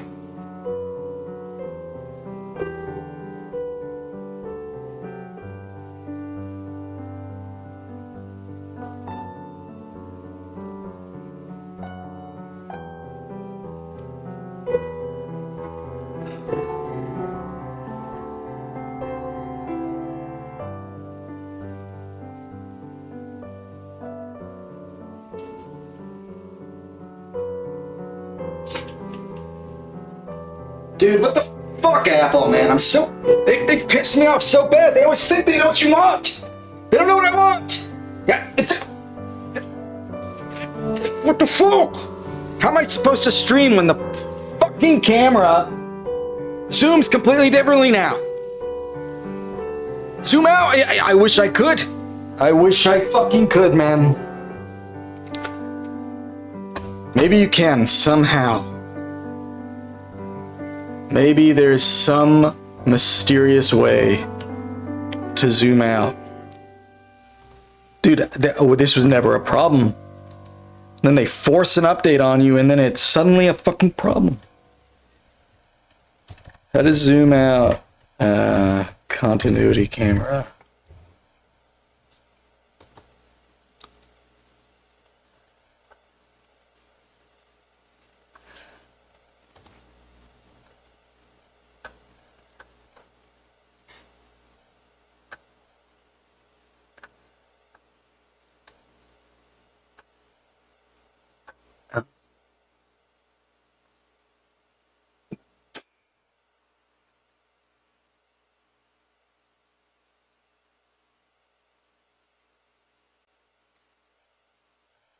Dude.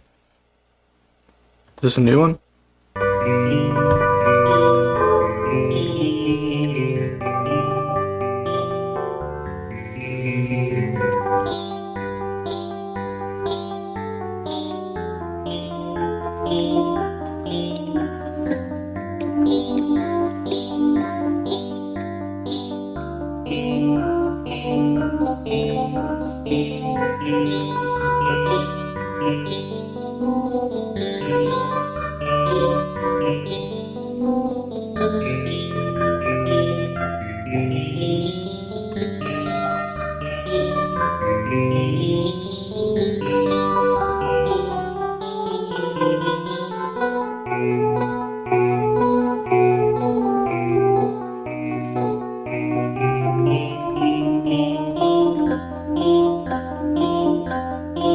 Dude, I've never been so pissed off in my life, man.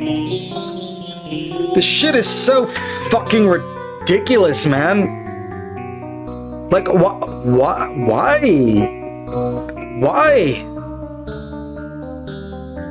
Why is it doing this, man? Who would want this? It worked. It worked.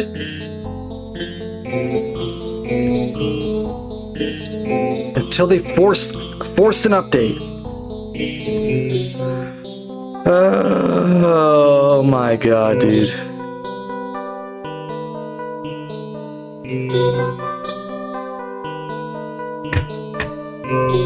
Let's try using camo, I guess.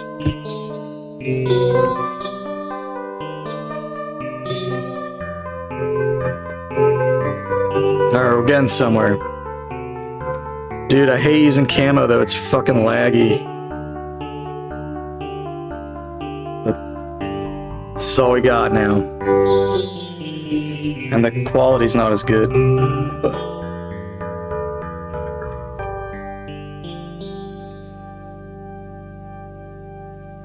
Uh-huh.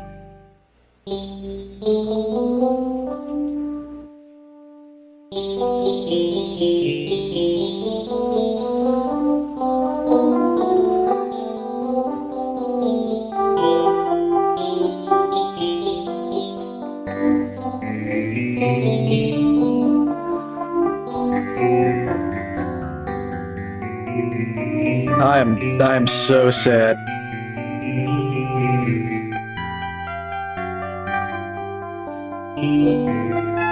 And I mean, I feel sad. This is...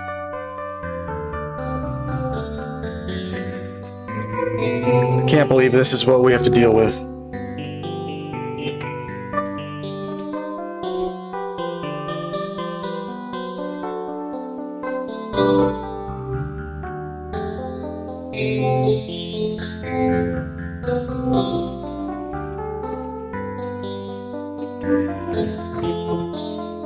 Alright.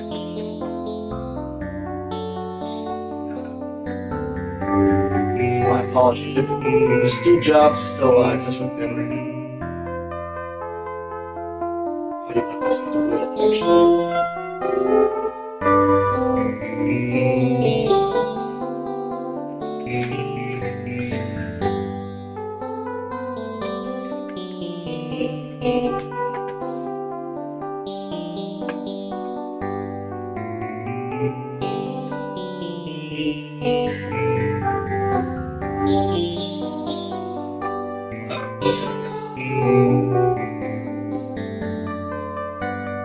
Incredible journey.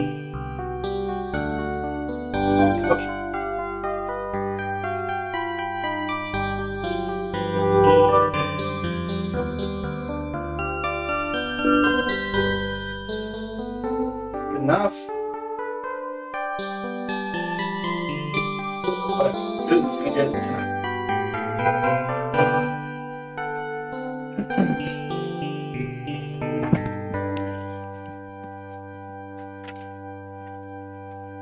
Okay. We're almost there. Almost there. Almost there.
All right, very nice, very nice.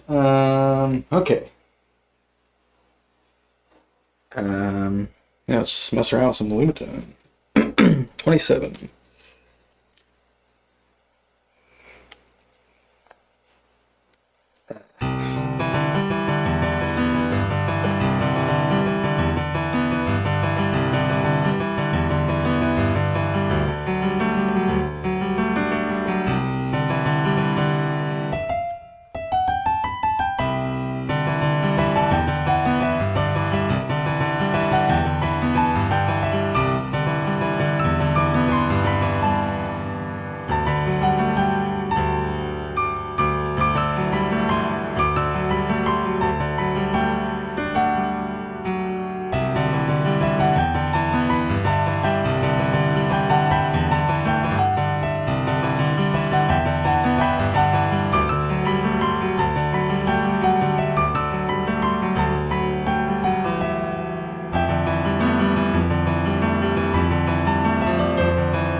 Nah.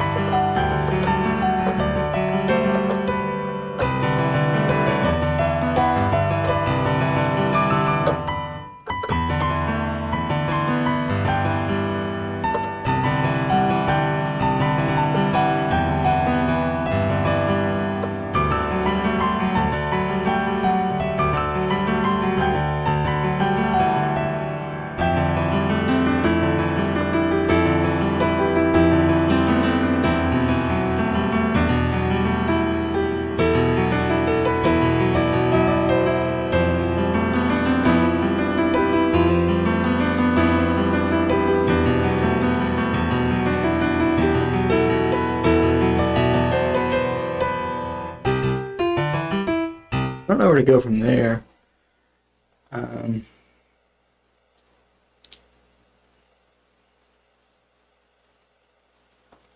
BRB unionizing sick drums. Hell yeah. Looks wider. Yeah, I don't think I'm gonna get it perfect tonight. Thank you, Mr. Leakey. Thank you. All right.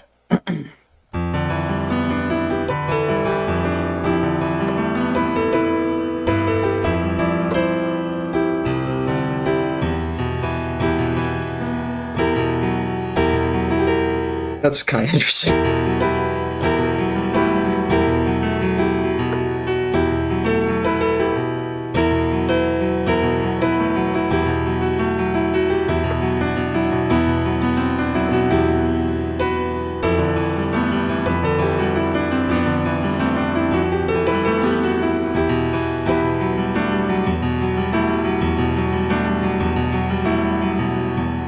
Great playing. Thank you, Mealy. Great ingenious. Thank you, Mr. Leakey. Yeah, my right arm is kind of messed up, so I'm not going to play very long. It's already starting to hurt. Really need to see a doctor, but I really miss playing Lumitone, so we'll do a little bit.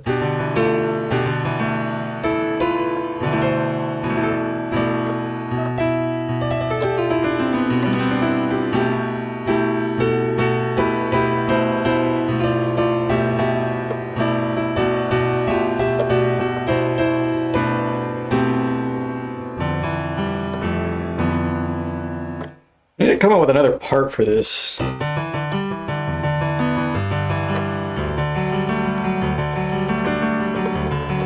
Oops.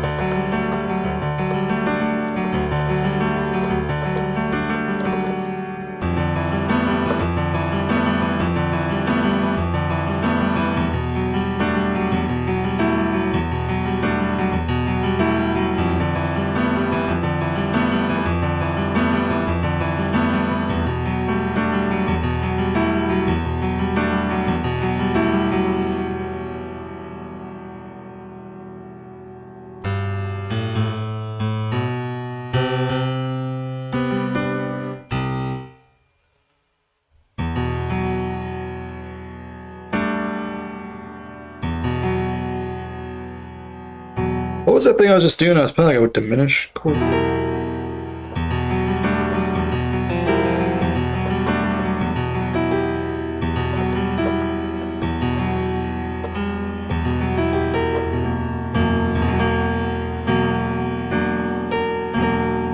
That could be something. That could be an opportunity to go somewhere else. That's a cool chord.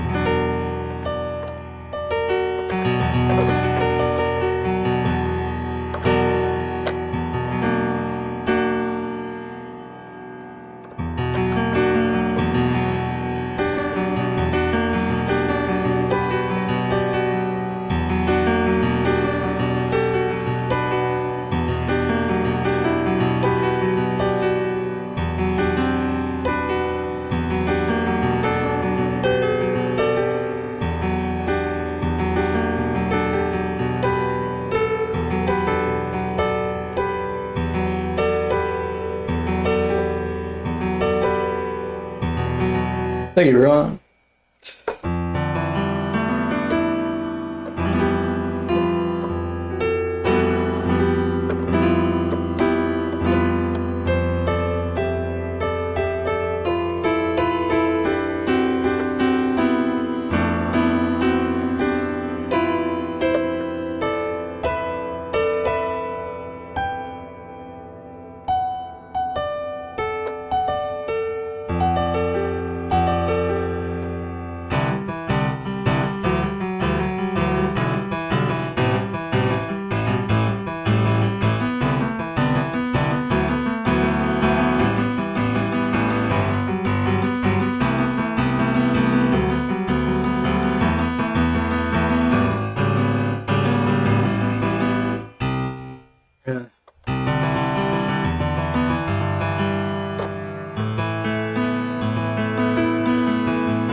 Dude, those dominant chords are so crazy.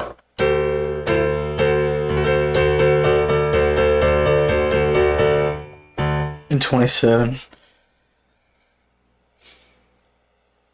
They sound so cool in 27. That stuff I like. I don't know. I feel like in 27, like a harmonic 7 sounds better than like a real harmonic 7. It's the same like in 46 stuff that's like almost there, but it's like weirdly bent around.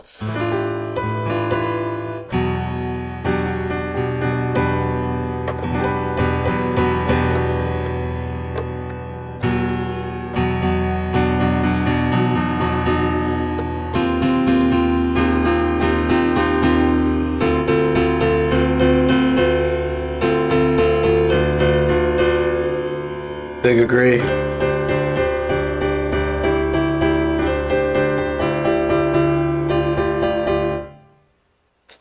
Let's see.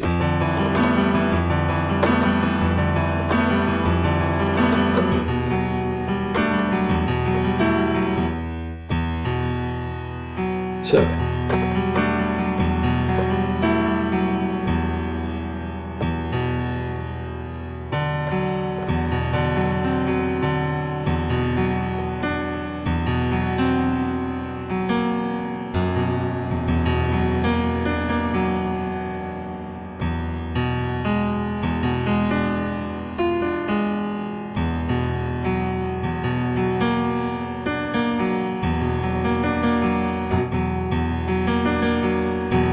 That's so cool.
Major 7 sharp 5.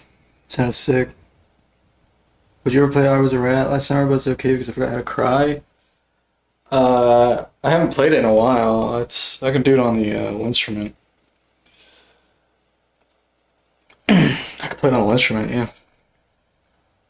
It's been a minute though, so it'll probably be a little rough, but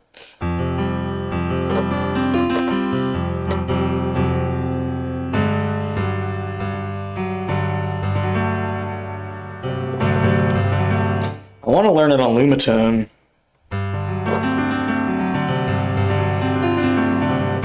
I just have been lazy about it.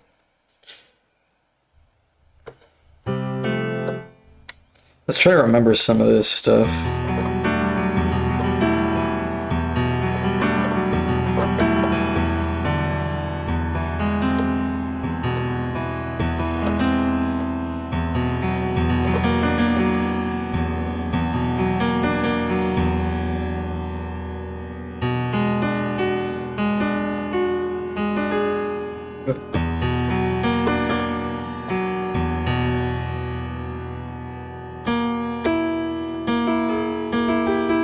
What the hell was it?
Yeah, I feel like I came up with some cool stuff and I forgot it all.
What is that? Just a major chord?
First two notes are standard down major. Yeah.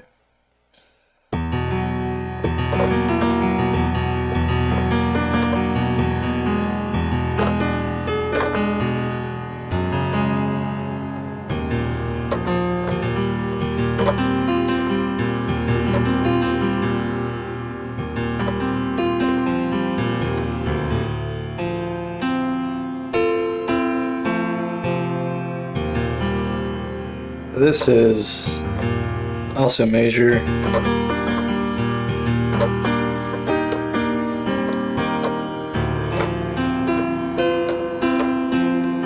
That's sub minor. Or like Dorian sub minor.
Mach 7 hits like crazy whenever you land on it.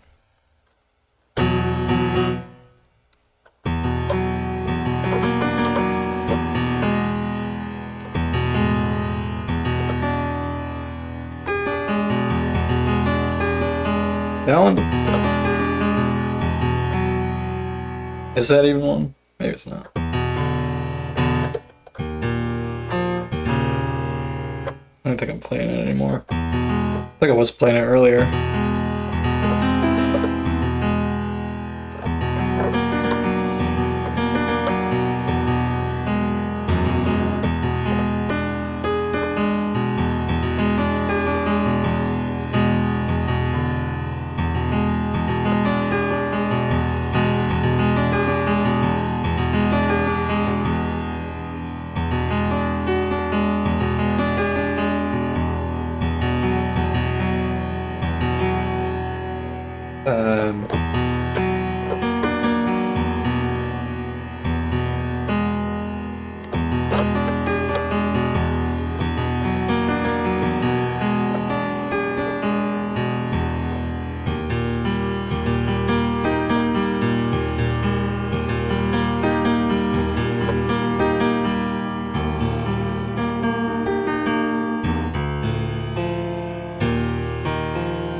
Hit it there. I know this is.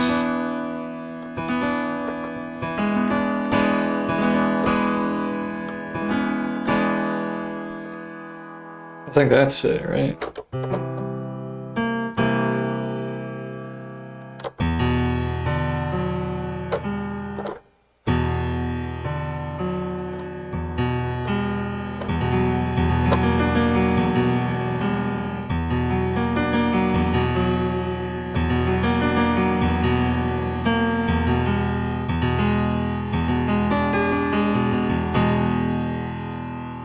I don't even know what this is. Well, that's a third. That's a seventh. That's just like a flat 9 or something.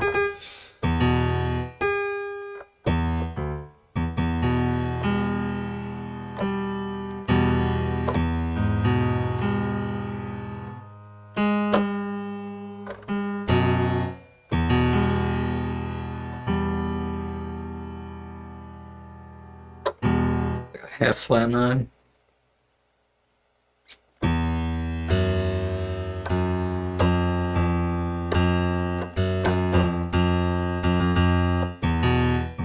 I mean, half flat 10. Half sharp now. Wait, half flat's not half sharp, is it? I can't remember how 27 works.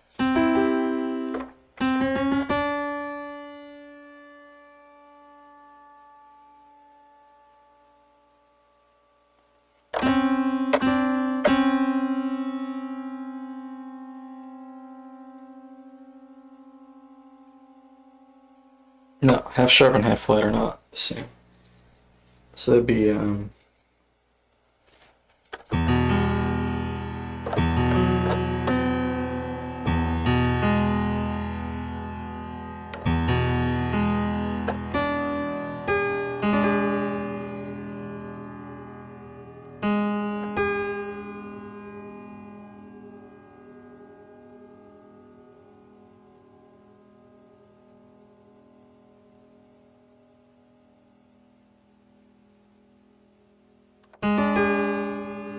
I guess it'd be the neutral third.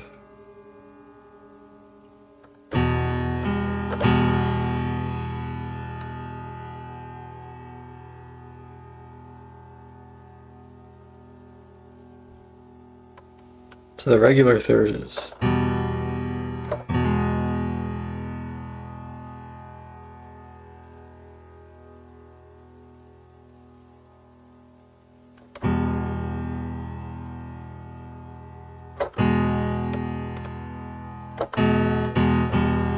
Good. Half flat third. Okay, it is half flat third. All right. Yeah, neutral. So it's half flat. Missed the interview, but you're here for the jams. Nice. Welcome, Gabriel. Yeah, it's good. It's good first interview. I think Nick was ready for it.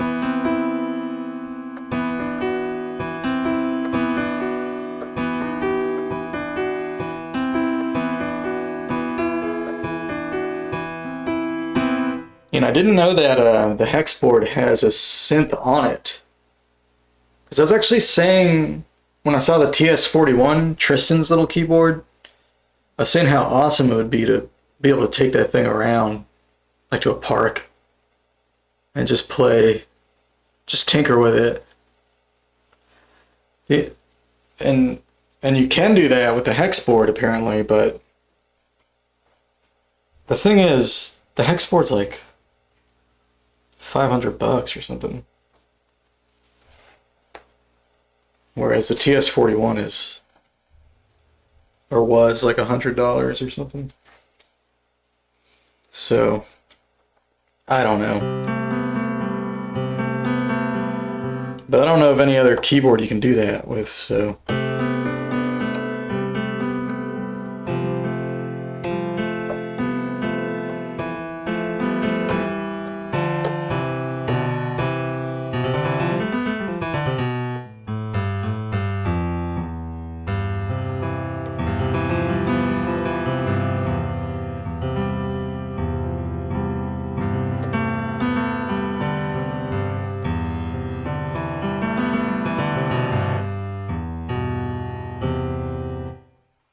Basically, we can always use the device as most holy to us.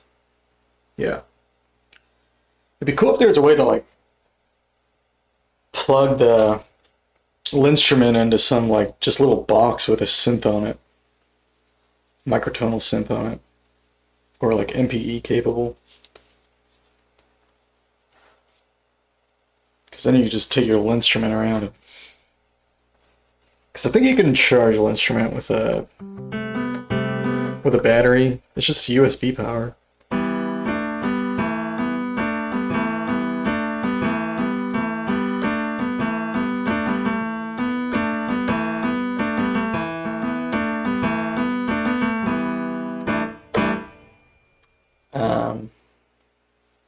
Alright. I think maybe I'll play that song as Mr. Leakey requested. And then I'll start working on my thing I've been doing. And I got a new electronic thing in 22 EDOs.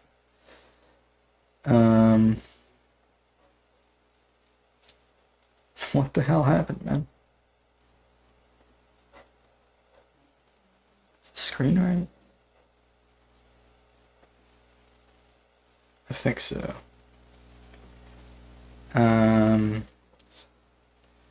Alright. Give me a second.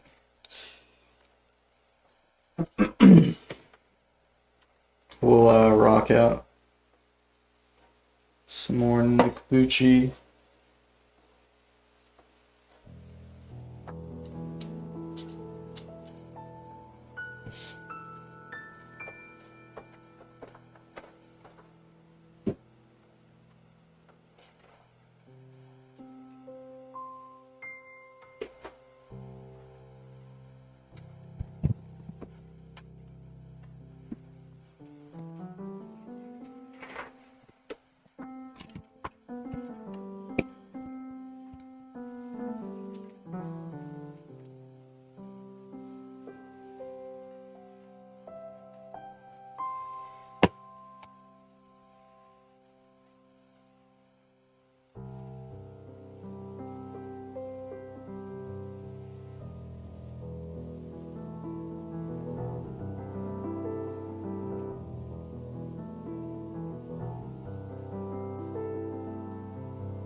sick.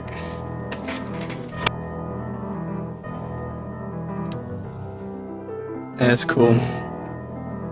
I like microtonal piano.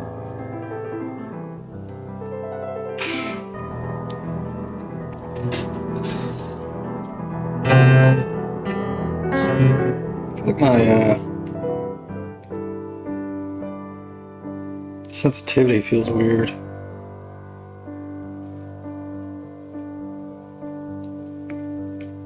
I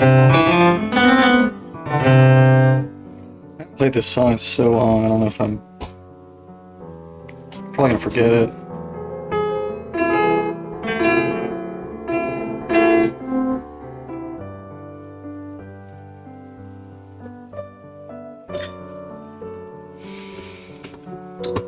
I'll run to the restroom real quick while we're vibing out of this.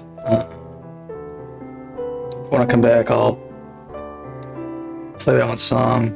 Probably practice it a little bit. Just probably play it a couple times. And then I'll work on my new tune. So more to come quickly.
Okay.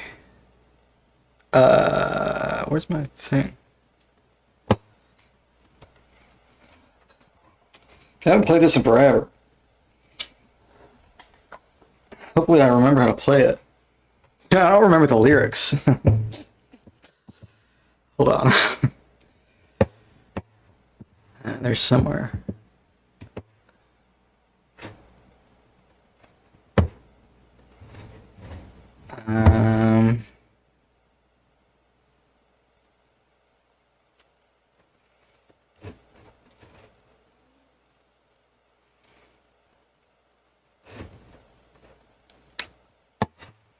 I was a rat? No, that's not how it goes. Come on. Don't be absurd, sir. What's it? Command space? Oh, it is. Okay. Text. Edit. It's all gonna be just fine.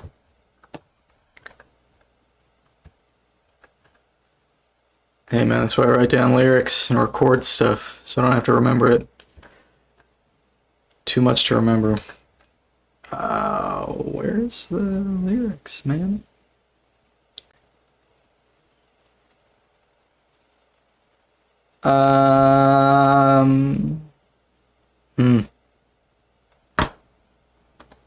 Hell. I don't have a recents. Here we go. No, I don't want the chords, man. What? What? Did I not save it? Oh god. We're doomed.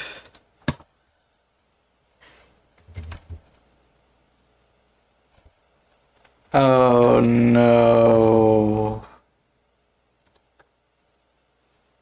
Oh man.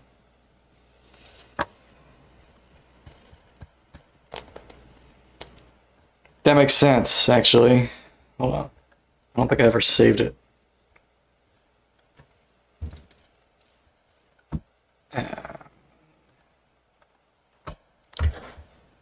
Okay. Life. Alright, let me set this up so I can still see all my favorite people talking in the chat. And even some of my least favorite people talking. Yeah, just kidding.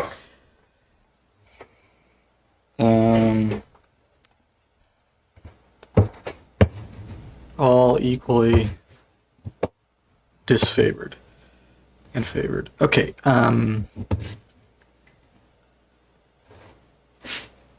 okay, yes.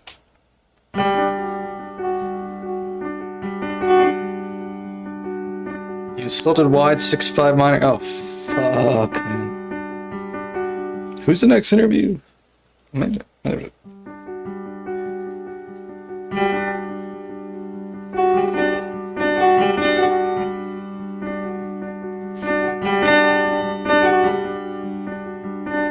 That is wrong. Alright.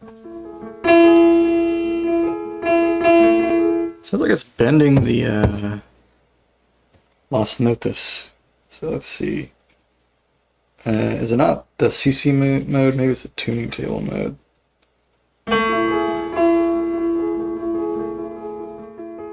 That sounds better. Okay.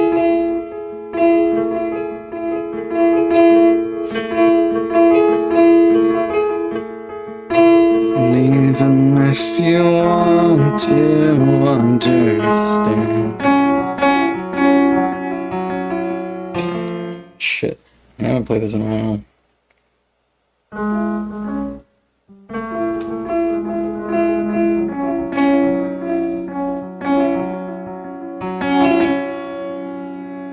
Then what?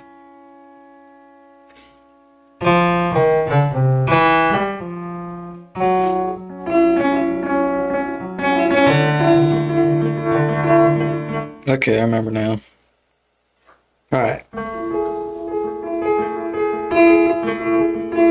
It's not Lumitone, it's the instrument. Do you want to see the instrument or do you want to see my horrifying visage? Your choice. I can try to angle the camera, I guess.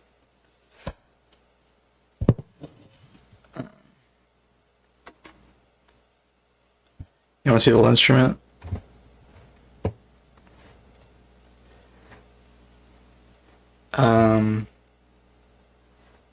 No, I can do it. Shouldn't be. I used to do this all the time. I'm just out of the habit. Let's see if I remember how to set this up.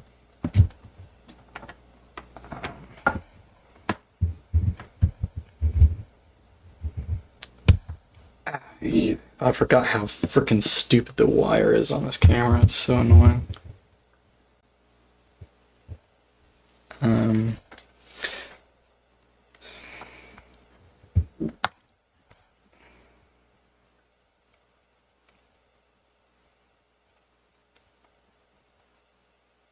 Yeah, I really could use a third camera. I feel like you can just get a million cameras if you're gonna stream.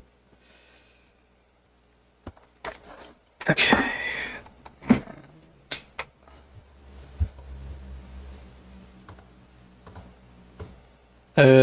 Excuse me? Undo. Wires. What is up? The hyena.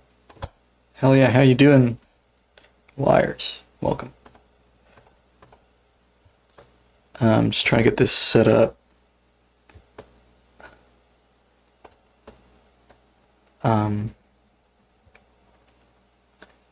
What Edo? Right now I'm in 22. Hold on, let me update that. About to play a song I wrote months ago. I haven't played it in forever, so this is more of a practice than a performance. But you'll get the idea. Check out my aging wrist. How you guys like that? But it's in 22. 22 equal divisions of a singular octave. Okay, something is... Man, why is this acting all weird, man? Let me edit this. Ah, man, OBS, you fucking piece of shit, man. Can I edit you, please? Please?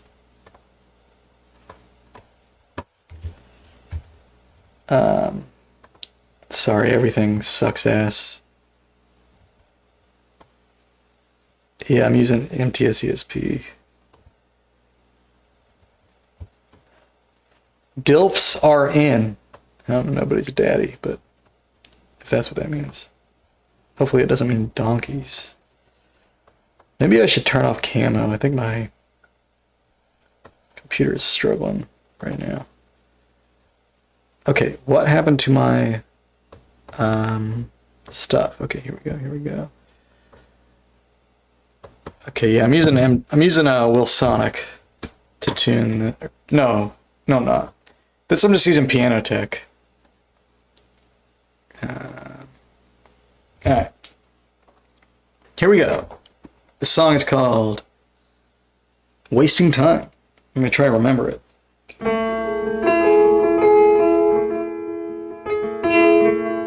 Does that look correct? Oh, let me fix this first. Flip it.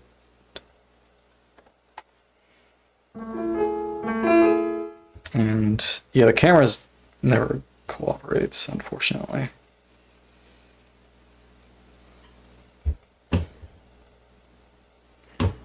You wrote a plugin in Rust that is cool, but only Scala KVM compatible.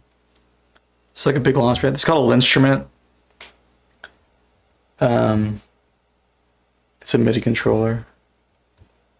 Actually, I was a rat last summer, but it's okay because I forgot how to cry. That would perform much better on the charts to prove Professor Vuci wrong. Okay, the song is called I Was a Rat Last Summer, but it's okay because I forgot how to cry, according to Mr. Leakey. It's also colloquially known as Wasting Time, but that obviously is just a matter of opinion.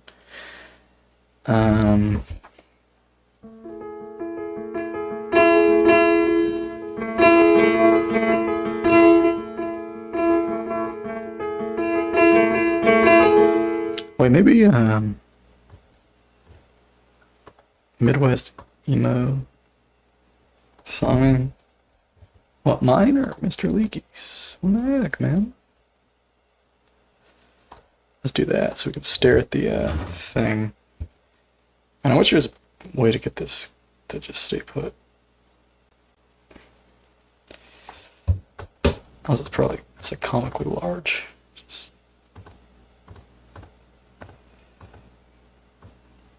okay, that's good enough. Okay. If you have the time, can you play scale, show the color scheme layout? Yeah, sure. I'll do that right now. This is in 22 equal. So, here's your C's. I colored the C's white. So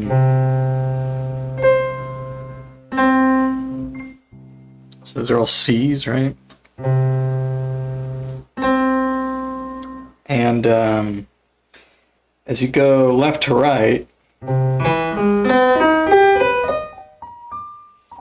you move in the 7 Edo steps, which is the down major third, or just major third, or 5 limit major third. And then that's also called magic temperament, is what you get by stacking that interval. And as you go up, down, you move in those wide neutral seconds, which is 3 Edo steps at 22. And when you stack that, that's called porcupine. So some people would say this is magic porcupine, but it's 7 Edo steps left, right, 3 up, down. And so major scale in 22 Edo, you have the Moss diatonic, which is your native fifths scale, which in 22 is super Pythagorean, and that's all the blue keys. So C, D, E, F, G, A, B, C. So you can see it's like a diagonal kind of layout.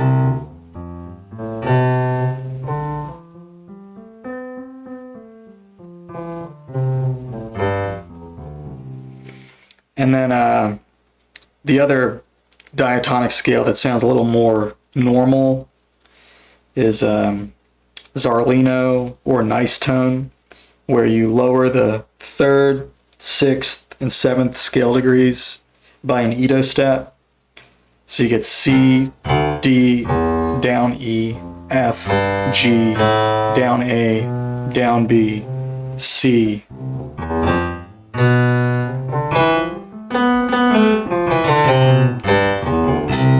So you get that scale. And so major sevenths. Then minor neutral sevens.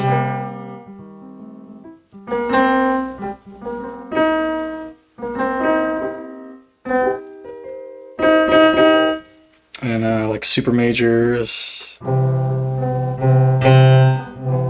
Super major 7. These are kind of awkward. And then sub minors.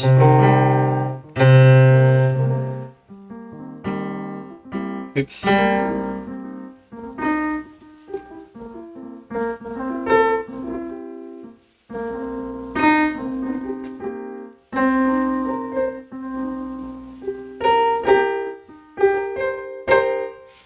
And so on.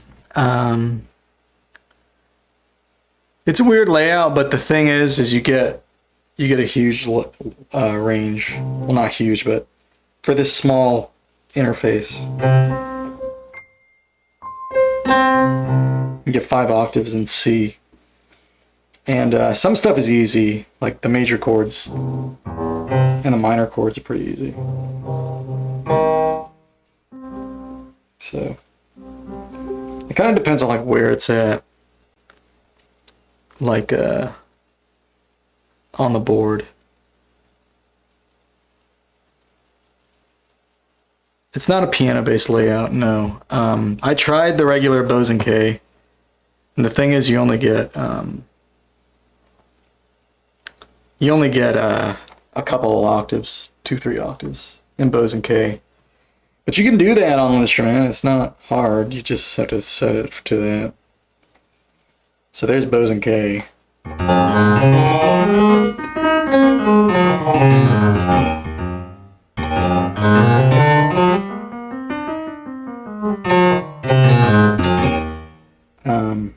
Which is fine.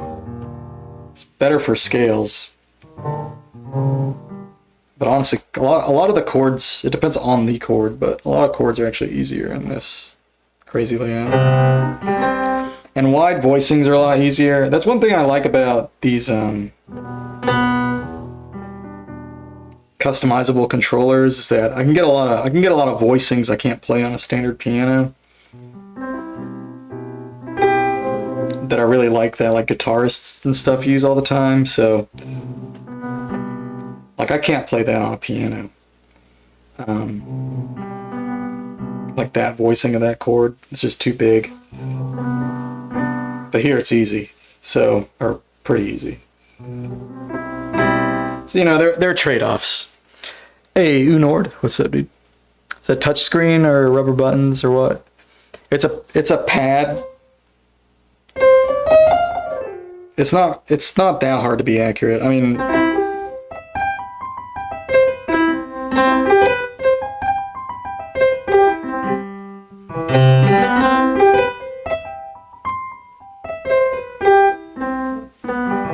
Yeah, I think it's like silicone or whatever.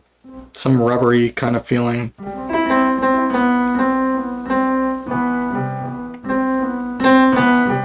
But yeah, this custom firmware, you can do all kinds of cool stuff. Like you can play in, you can make a layout for whatever tuning you want.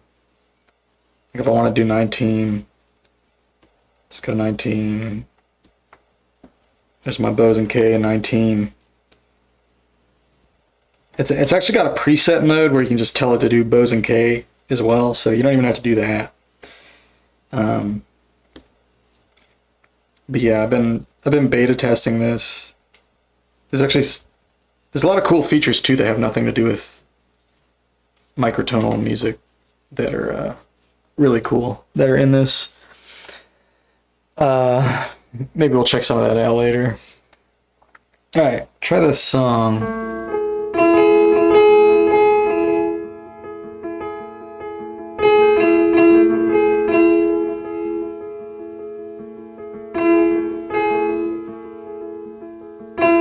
Even if you want to understand, the only ones, even if they can't meet. Oh, you know what? I have headphones now. Let me get the audio better. I've had headphones. I'm actually not even using my good headphones. Alright, let's do the headphones.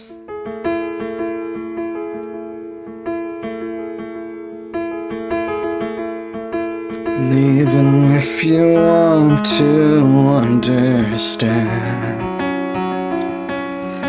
the only ones, even if they can't meet your demands.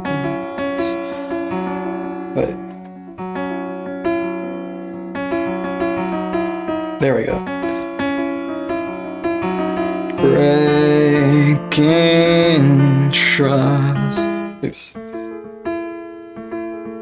And I don't need the time, and I don't need the way, and I just wanna fall apart. Even if you wouldn't hold my hand, that's a start. Don't dare to love me. Don't waste your time. And I just disappoint. Isn't that the point? Wasting time, wasting time.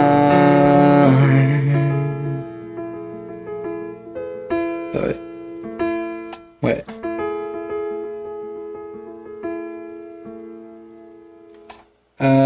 What does it do now?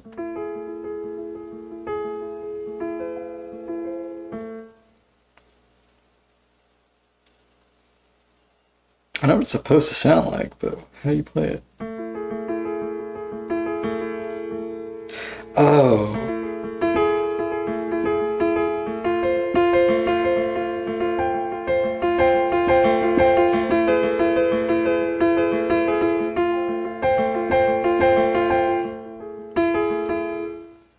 There we go. Yeah, sorry, I don't know how to play this. I haven't played this in a while. For songs this precise, do you tabulate grid positions or do you write sheet music scores? For this, I messed with this layout for like months and months, and I eventually wrote this. Basically, once I got piano tech, I had this sound, because I've been singing songs while playing piano for, I guess about a decade now. So it's kind of a space I'm used to flopping around in. So once I got piano tech, it all just sort of clicked. I was able to write something. I was a rat last summer, but it's okay because I forgot how to cry. Wasting Time is a really good title for a big hit in genre revival. Thank you. I'm not sure what genre we're reviving, but thank you.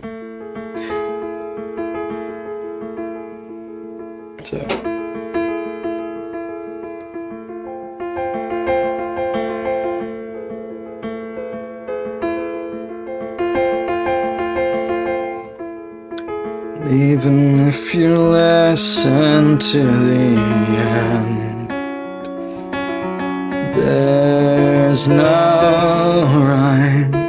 Even though you carry, you can't bear the lie. So I tell you, heartbreak's fine. Since you love stupid stories, fall asleep to mine. Dream about the good times. They don't walk through here, they just disappear. What a wonderful sign. Don't dare to love me. Don't waste your time. Live to disappoint. What else is the point? Wasting time. Wasting time.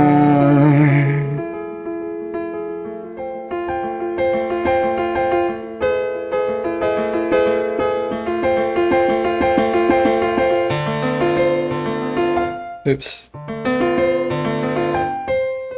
Okay.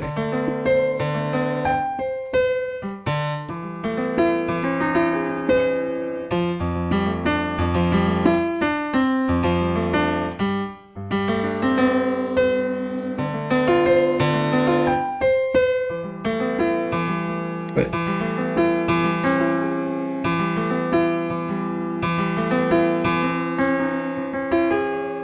What the fuck? Why am I getting... I just did it a second ago.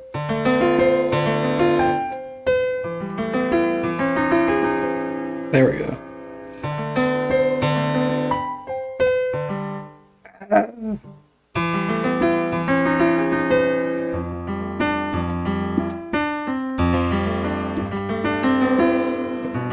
Yeah, this part's a little hard.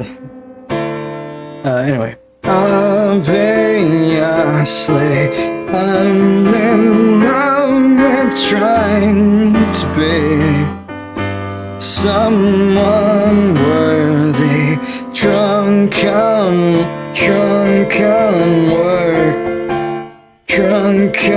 working, high on envy. I need you to cure me. I hope you'll delude me.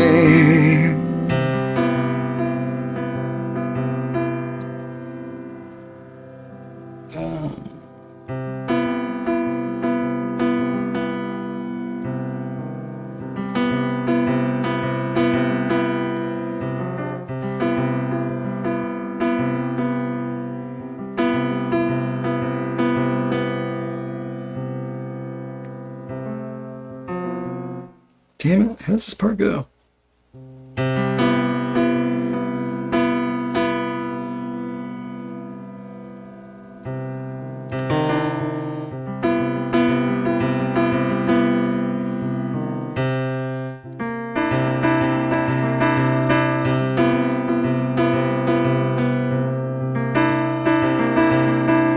Sunlit addicts, stiff red dresses, broken flowers, endless hours. And I don't wanna tell the time.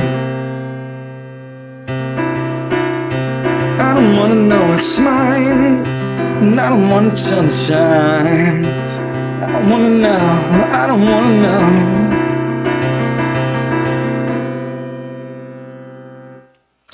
I did write out a chart for this.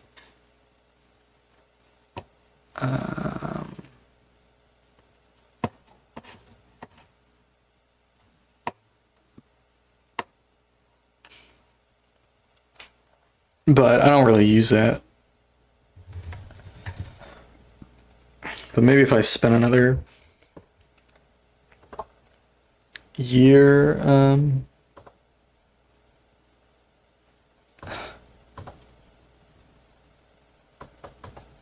not playing this, I would need it.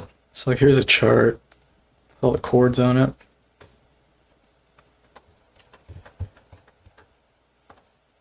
It's A major 7 to start, and then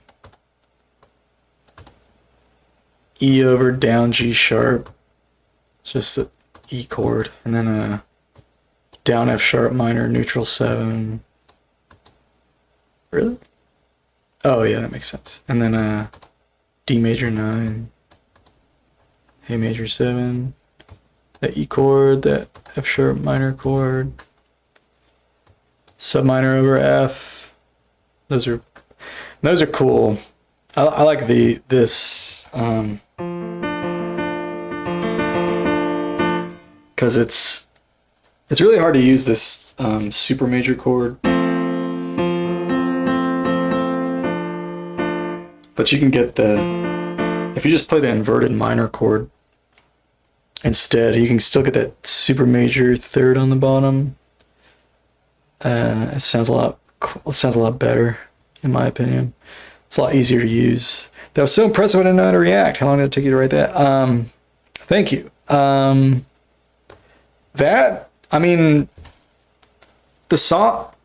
the song, probably, I can't remember specifically, but it didn't take that long.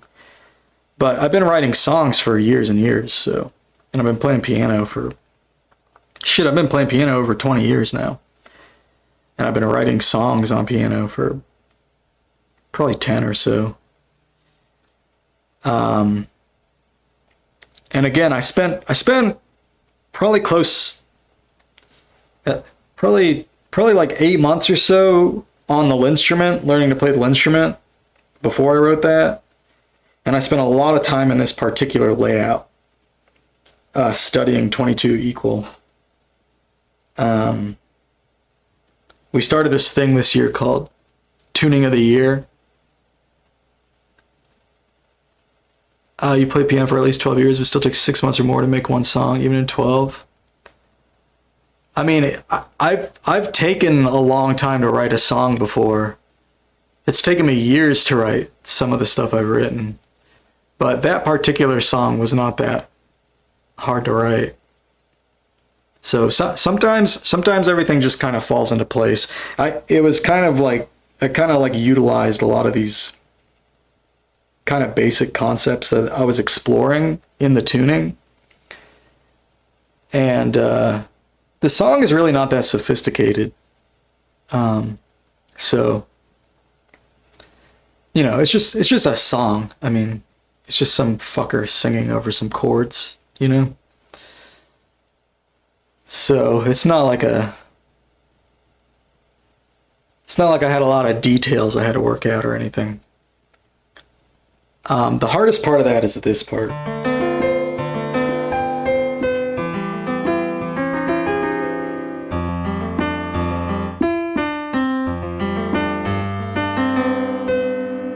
Which I still don't have down like super well, but I had to practice that a lot before I could play it. So that practicing that part took probably a week or so before I could get it comfortably enough to sing over it. As you can see, I'm not that comfortable even now, though. Did I already finish the track with drums? No, I'm gonna do all that within the next couple months. So that same tuning of the year thing I was talking about, we're doing an album, a compilation of 22 equal songs. And I'm pretty sure Delta Quartz is on there, and Nick Vuci, who we interviewed earlier, is going to be on there, and some other people too. I'm gonna put all the drums and all that for that. I'm gonna start doing that pretty soon, actually. But yeah, I'm still pretty bad at this song, so maybe I should play it 1 or 2 more times, and then we'll check out the track I've been working on the last week or so.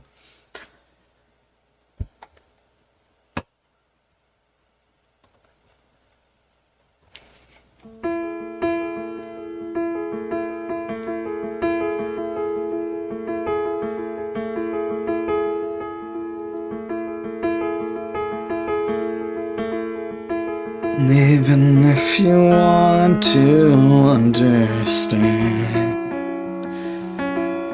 lonely ones, even if they can't meet your demands, breaking trust. I don't need the time, and I don't need the way. I just wanna fall apart. Even if you wouldn't hold my hand, that's a start. Don't dare to love me. Don't waste your time. I just disappoint. Isn't that the point? Wasting time.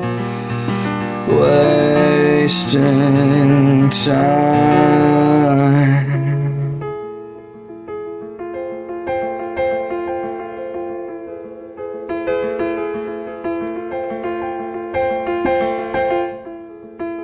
Even if you listen to the end,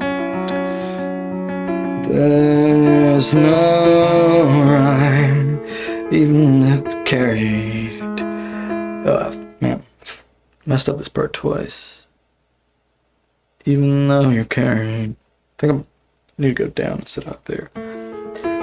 Even if you listen to the end, there's no rhyme, even though you're carried.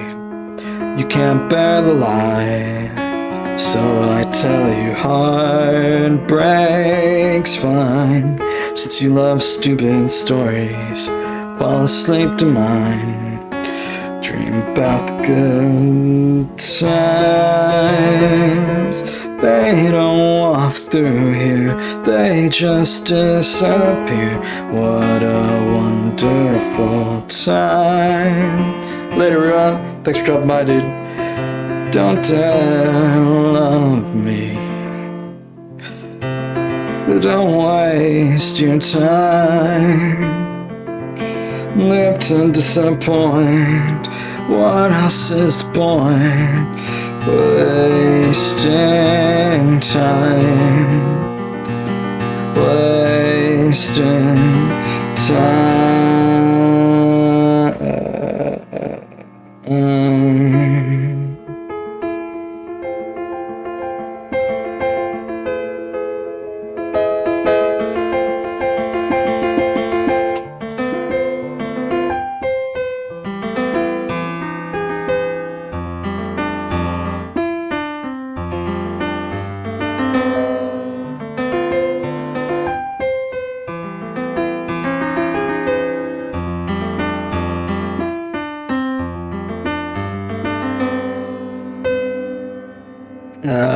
Shit.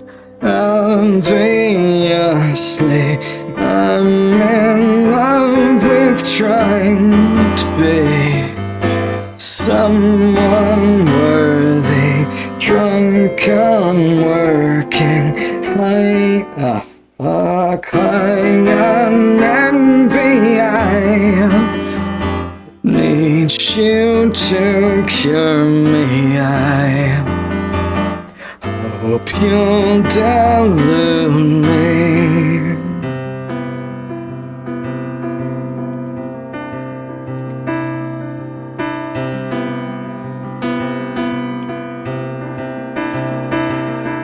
Sunlit addicts, different dresses, broken flowers, endless hours. I don't wanna tell the time, and I don't wanna know what's mine, and I don't wanna tell the time, and I don't wanna know, I don't wanna know.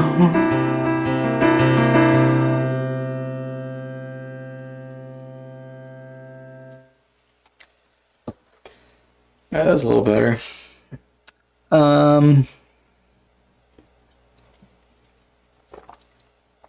All right, that's probably good enough. I don't know if there's more questions about the instrument or anything while I got it set up.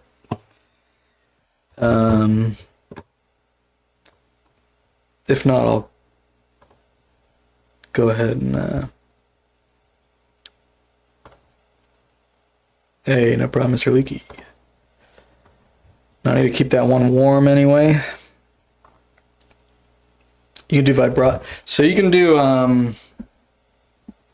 all kinds of stuff. So I don't have pitch bend on right now. It's probably better if I demonstrate with some like synth sounds.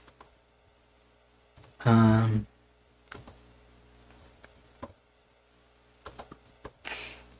me pull up like a patch that I made a few patches specifically for the instrument. Oops.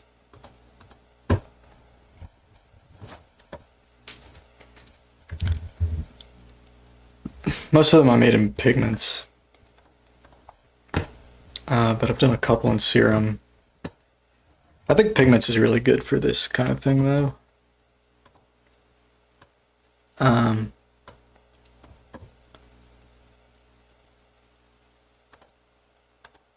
Let's go with Sonic.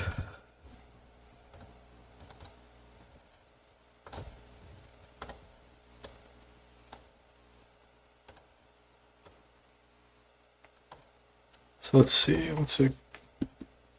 Oh, I gotta set this up first.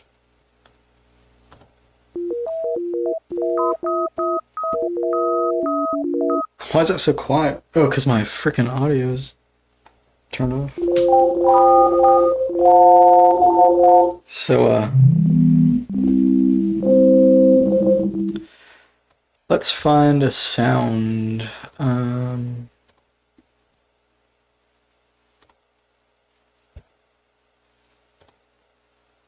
Ah, fuck this. Let's do this later.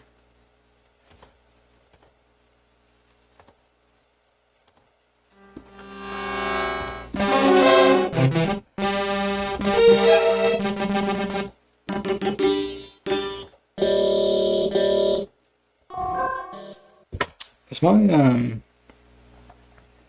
MPE not on?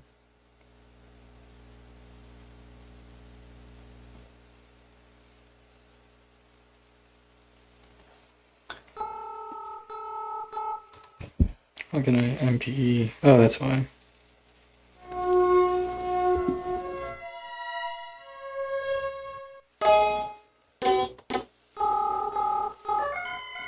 Okay, still I'm confused. Why am I not getting any MPE?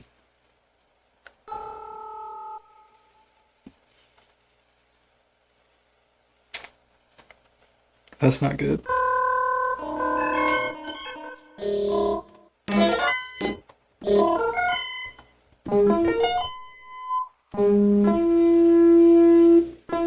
Oh, it's right there. Okay, we're getting aftertouch. So this has... Oh, here's the MPE right here. Here, let me I'll move this over here. So on pigments, you can see the... So this is each pad has pressure sensitivity, and depending on where you are vertically on the pad, you have expression there too. So you can push into the pad to get aftertouch. You can see that right here. And then if you go up, down, you get this expression. So it's often the case that if you map something to this, as you slide your finger up, you get a little of the aftertouch too. So it's better to map things to these parameters that kind of work together. But, you know, if you're careful you can control the pressure. It's also velocity sensitive, of course. The velocity sensitivity isn't as easy to control as like a piano, of course, and they actually set the floor kind of high, unfortunately. And I complained in the forums to see if they would make it so that you could adjust that.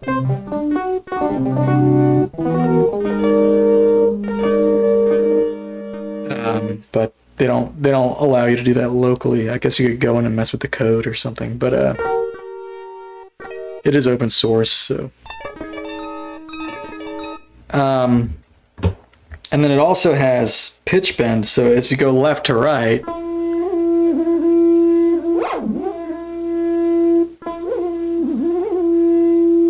and you can set this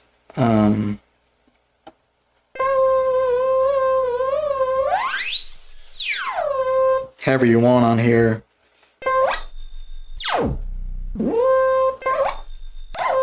So that's obviously a little too extreme, but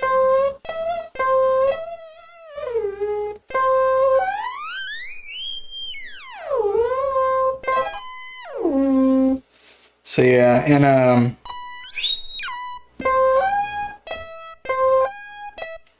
there is a way actually to set it so that the pitch bend lines up with the note that you're on. But you have to like really, you have to coordinate it all in the DAW. And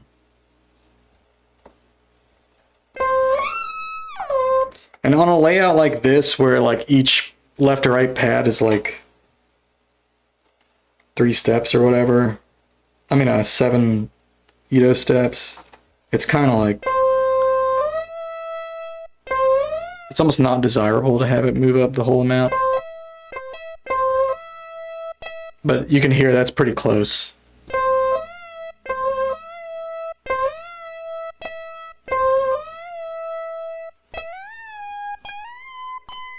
So you can get it to line up pretty well. That's not perfect, but and you can tweak it too. Kite has it set up where it should work like perfectly, but I never know how to do it right.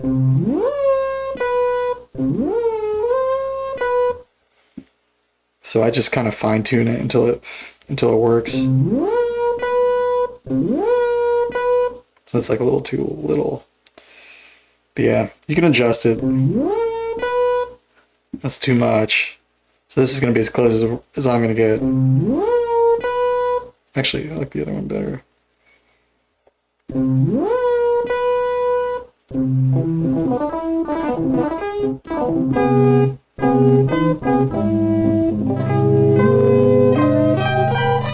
Yeah, the bend corresponds to the pads normally. That's true. Yeah, and you can do different layouts normally. So yeah, that's totally normal. But he's got it to work with different tunings. So yeah, thanks for clarifying that, Mr. Leakey. Yeah, it's pretty cool.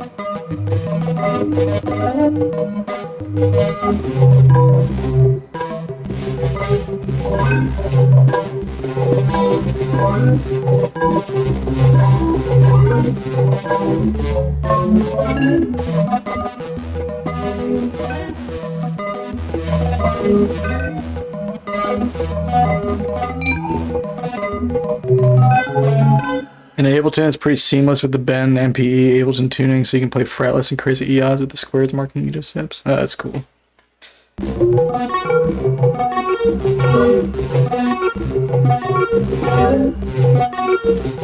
Yeah, Kite added like this joystick mode, which I haven't learned how to use yet. But it's basically there's like a mod wheel on here. You can turn the bottom row into a mod wheel basically. So I could assign some parameter to this. Whatever macros I wanted. So you can make up, down one macro.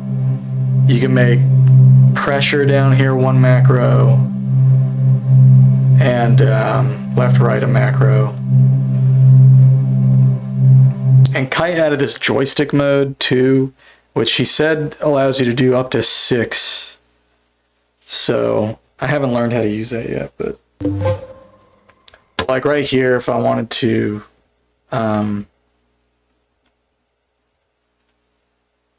have an MPE macro right here.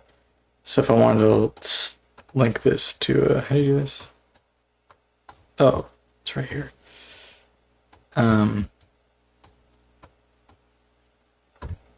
So it's not doing anything because I'm not playing any notes, but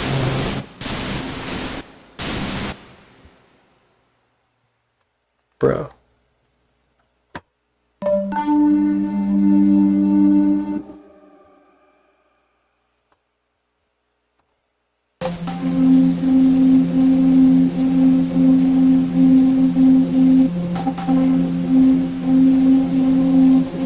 Why is it not going back down? That's not working.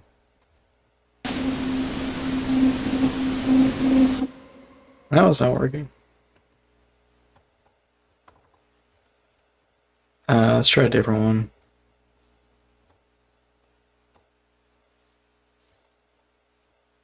I'll put macro 3 on here. Now it's working. Okay. Just like a mod wheel now.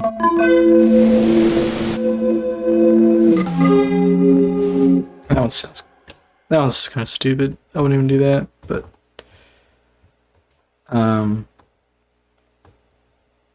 try pulse width. Yeah, these all suck. Let's find a good one.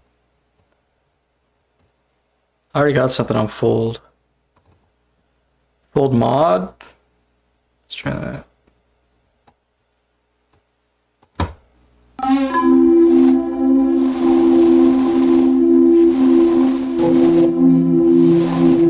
Yeah, these are lame. Anyway, I could do something with it that would be interesting. I assume.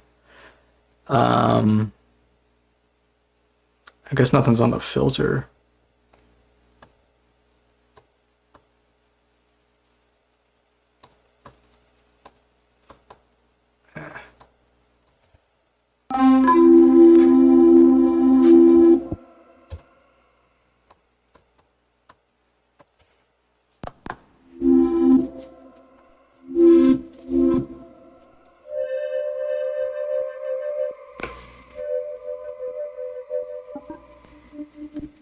Anyway, okay, I'm sorry, this is a terrible demo, but in theory it sounds good.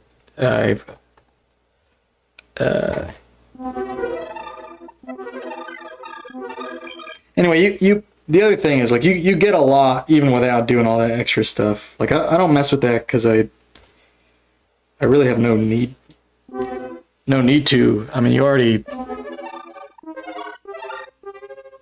have pressure, this XY thing, and velocity. So you can get like super expressive patches. But yeah, if that's not enough for you, you do have other ways to affect the sound.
Microtonal comb resonator.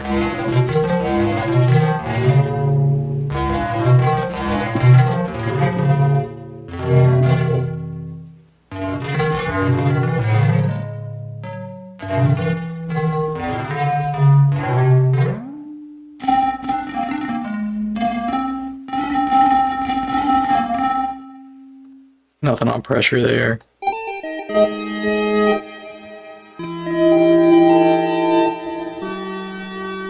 Nothing on the MPE there.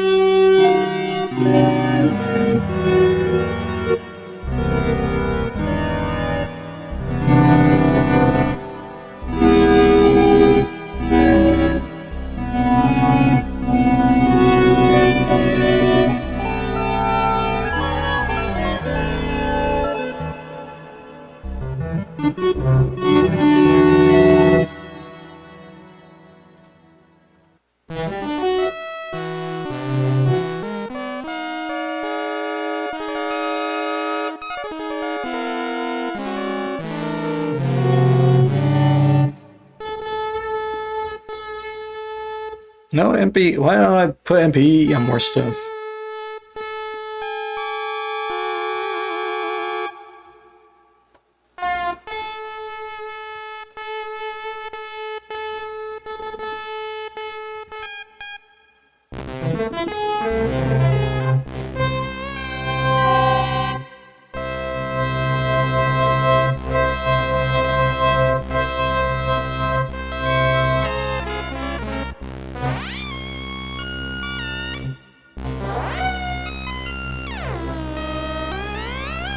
Yeah, because it's MPE, you can move all of these voices independently.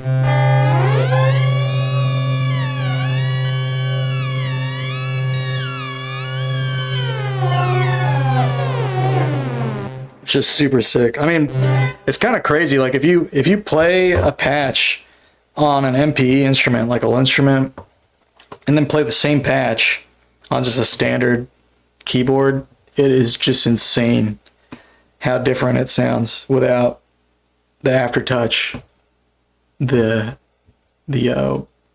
Y value, all that stuff, like, and the independent voices. Like it's, I guess the independent voices has to do with the synth too, though. But yeah, it's just crazy how far that goes. Just getting like organic sounding patches.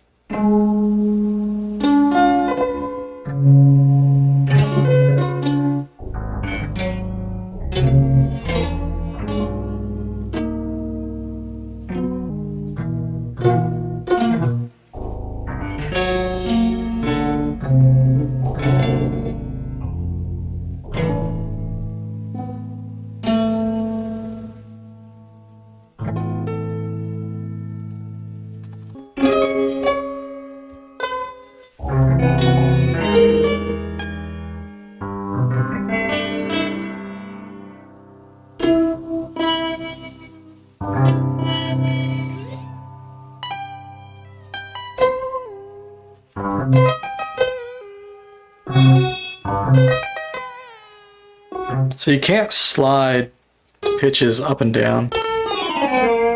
So each row is independent. So you can slide left to right and right to left. But up and down. So it's kind of like these are like almost like guitar strings. That's how you can think about them. So you have like 8 separate rows.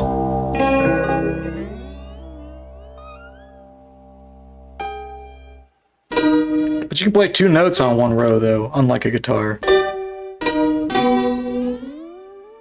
And you can still slide them independently.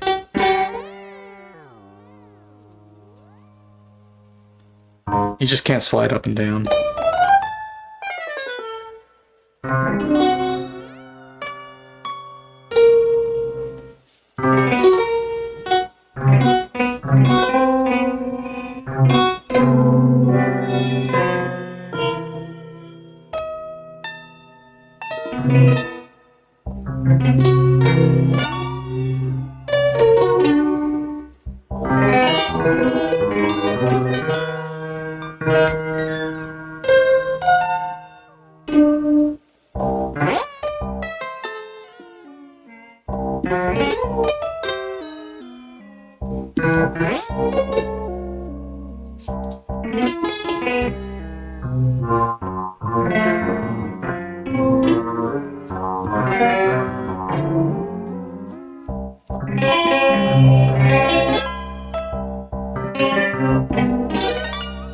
It has a hard time if the pads are next to each other. A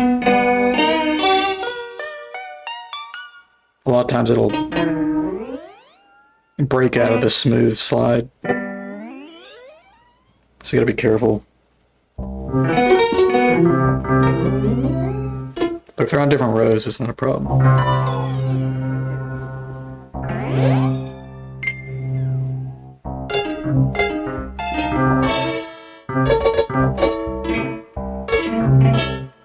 And the playing surface feels really good too. It takes some getting used to, but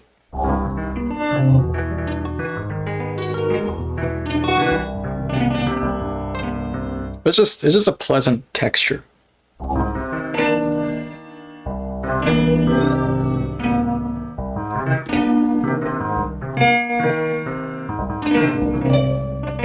And yeah, it's really like on piano you really have to use like force and weight.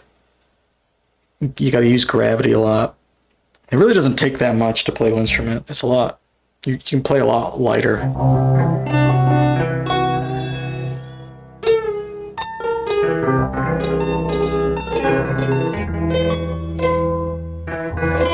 It reminds me a lot of playing guitar, like the technique.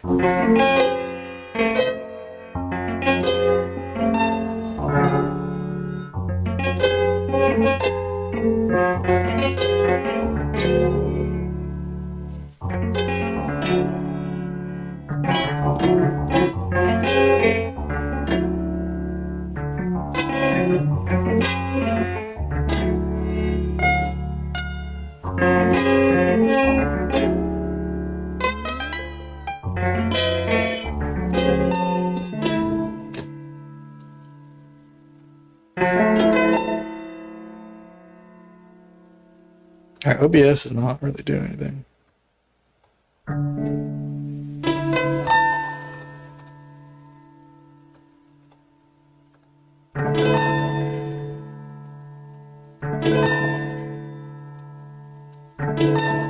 Alright, the stream's still on. Okay, alright.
All right. So yeah, there you have it. There's the instrument. But yeah, we'll do some more of that some other time. I'm gonna work on this song. Get the camera set up.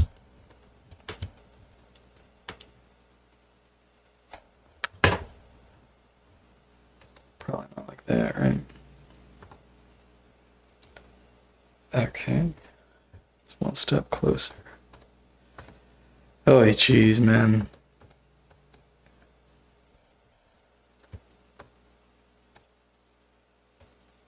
OBS is barely surviving this.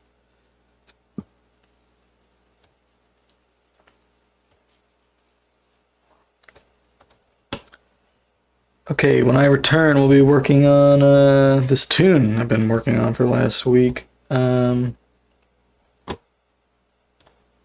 Or so. I'll show y'all what I'm got so far. And while I do that, I'm gonna run to the restroom. This one is another 1 and 22 equal. Here's what I have. Gonna be mixing it a little bit today. Maybe tweaking the percussion as well. Worked on that a lot yesterday. And yeah, I'll be right back.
Yeah, that's what I have so far.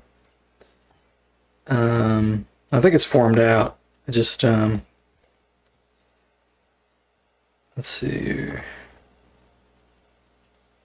Maybe I got some mixing advice. I posted in PaleX server.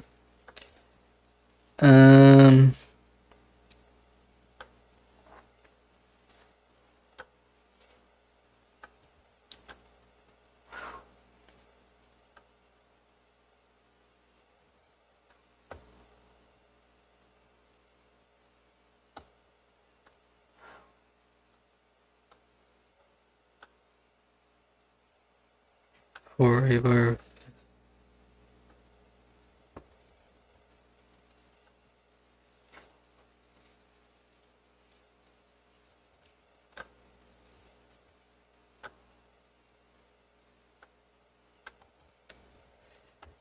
Roasted my track.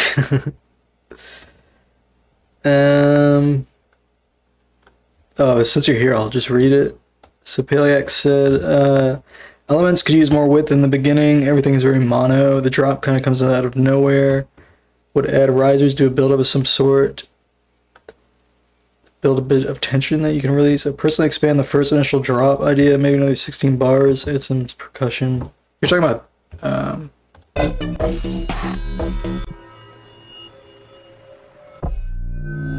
this?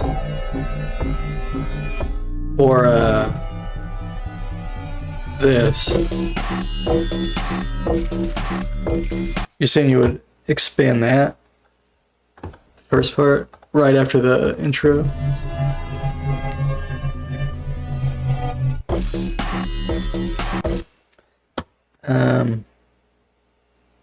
breakdown is real cool. The breakdown, we're talking about this part, right?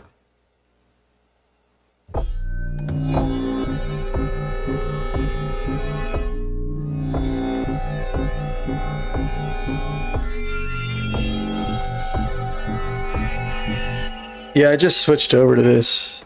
I want to start mixing it. You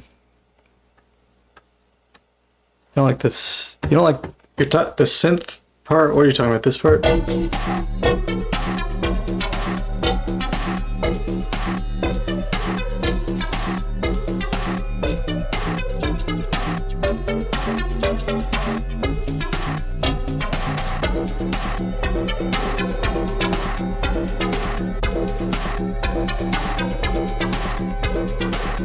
So you don't like that synth? You don't like that melody? Oh man.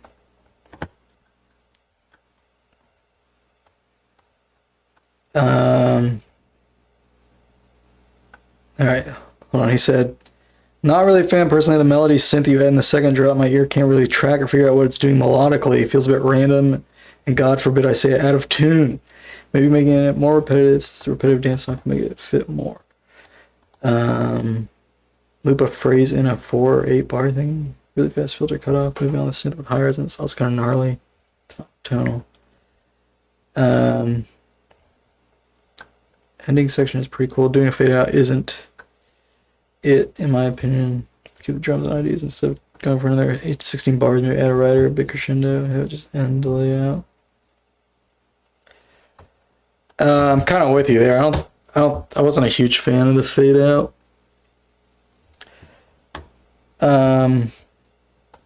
I just didn't know how to end it.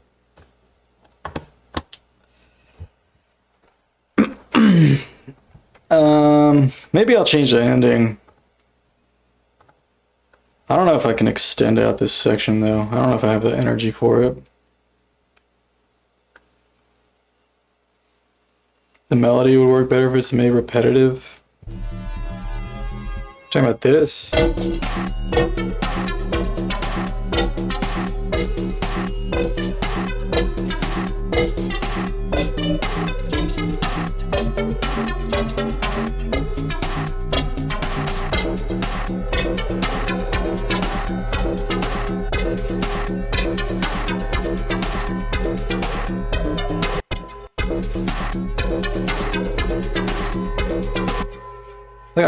I think I could tweak that line some. Where is this part?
Jeez.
Oh, jeez, man. This is driving me nuts.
Yeah, I don't know. I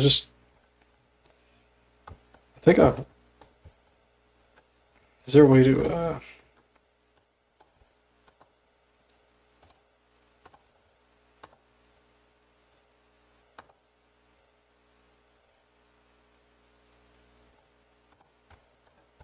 where's that part?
I don't know, I think it's too majory sounding. The adjusted version.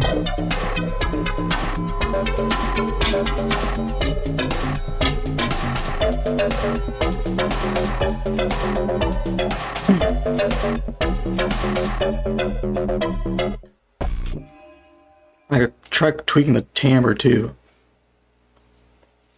I'm surprised that's the part you were talking about, because I feel like my impression of this is like, I guess that tone doesn't really fit the rest of the song as well. It kind of sticks out. Because everything else kind of blends together. So maybe I could tweak the sound too. Let's see. I could definitely try putting a riser before the first drop.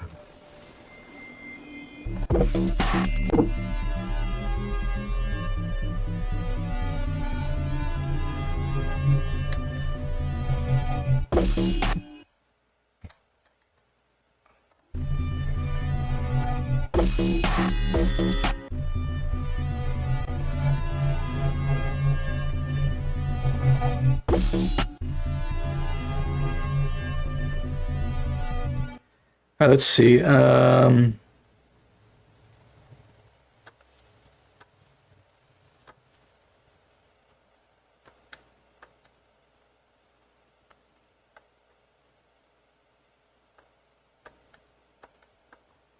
right, I don't know how. I might not change much on the melody part. The ending, though, I think. I mean, I might try to tweak the sound so maybe if the sound fits a little better, it'll sound a little more agreeable. But the ending, I agree. I think I'm not a huge fan of the fade out. I just don't know what else to do there. I was kind of thinking like what you were talking about, like just let it go crazier. So maybe I'll just try that instead. Elements could use more width in the beginning. It's very mono. Oh no. Let's see.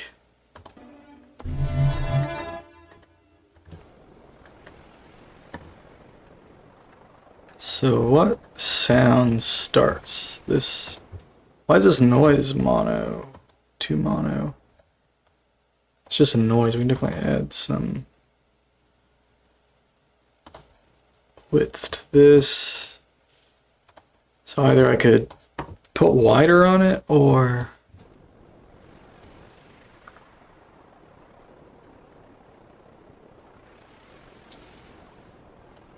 probably just put some panning effects on there. You're doing incredible things with regard to noises. Thank you, Mr. Leakey. Thank you.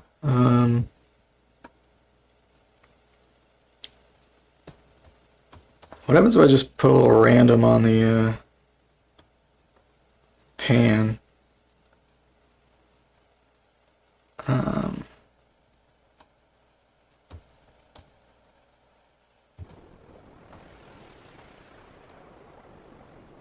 Feeding the masses what they need. It's always been my goal.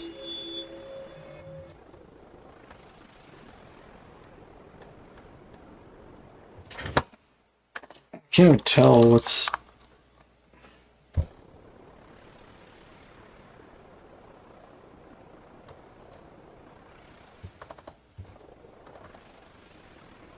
Let's try, let's just try an LFO.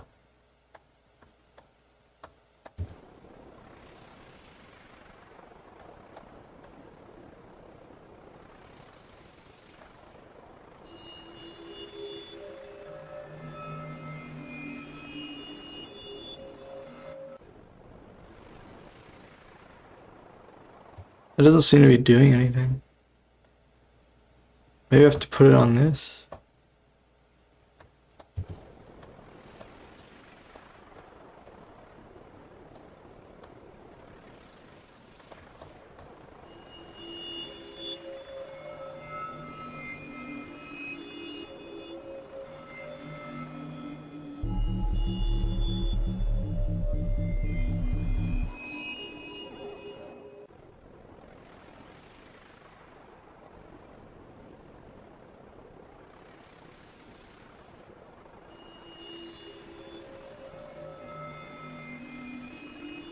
Dude, why is it not? It's not changing the panning at all. What the fuck? Why?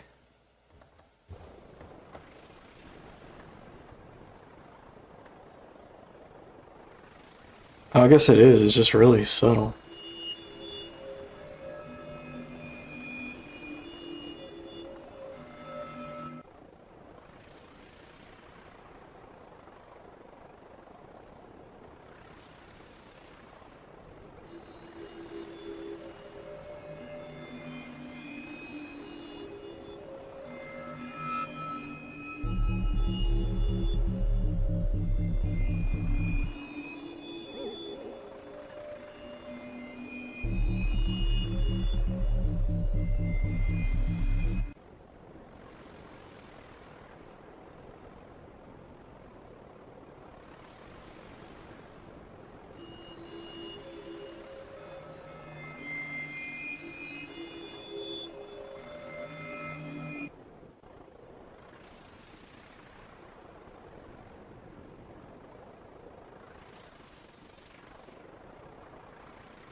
Alright, definitely has some stereo there. Okay.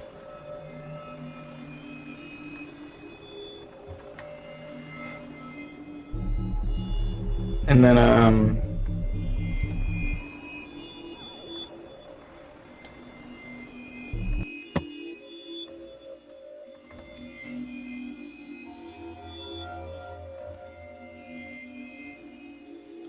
this sound.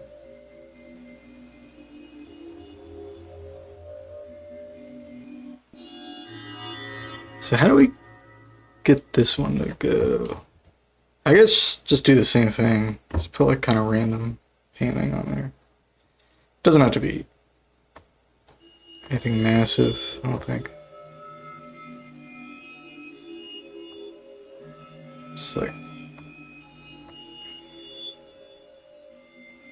Oh, I also have this width knob.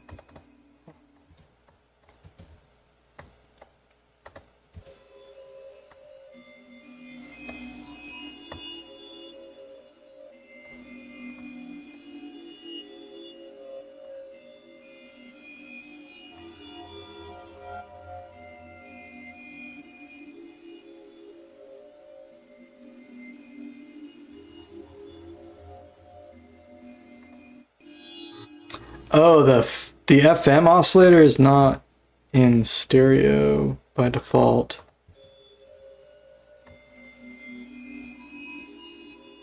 So you have to turn that on.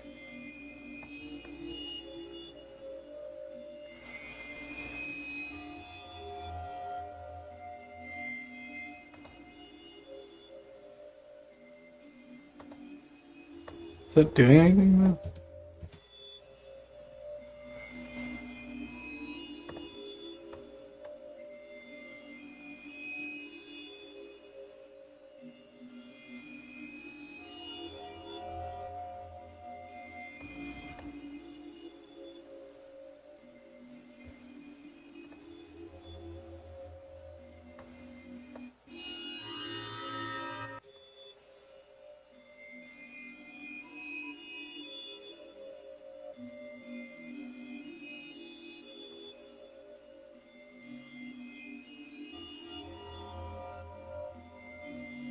How I feel about the interview? It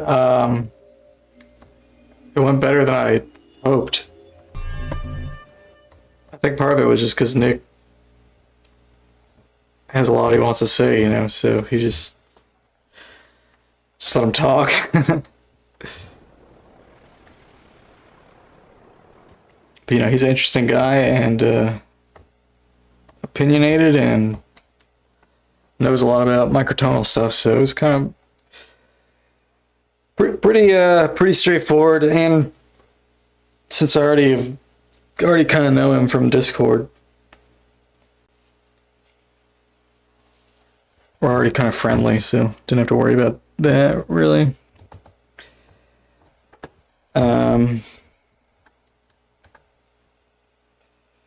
But yeah, I kept I don't know. It was. I didn't know when I should talk and when I should just let him talk. So, in his case, it was easy to let him talk. But sometimes I was just like trying to insert myself into the conversation more. Which, you know, I feel like if you're interviewing, it's not really about the interviewer. But at the same time, I did kind of want to have a conversation, which we did. I'm very pleased with how it went. I thought that was a great way to start. How'd the idea come up? I just wanted to do it. I don't know. I'm really bummed out that I hadn't hit 500 subs by the end of the year, so I was just thinking about stuff I could do to get people interested in this stream. And that was an idea. I figure if I have people on the stream, people will check out the stream because they like the people who are on the stream. And hopefully that will get them interested in the stream as well. And also, I think there's kind of like a need for it. Like, maybe need is a strong word, but there's really like one guy who does microtonal interviews, and that's Steven. And like, I bet he's got more people wanting to go on his show than he knows what to do with. So it's like, and he doesn't get any big returns on doing that show. He's got to edit the whole thing and all that. I feel like the way I have the stream set up, it's really easy to just like have someone on.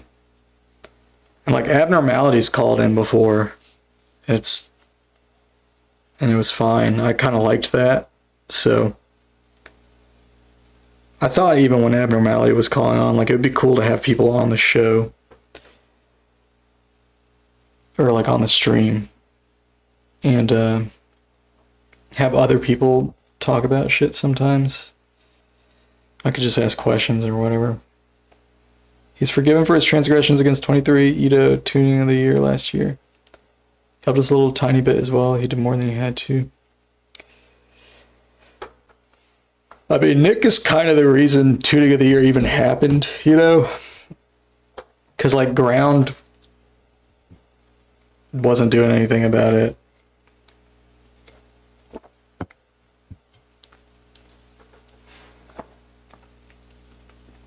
Could I edit the interview and make it snappier just a tiny bit to post a video?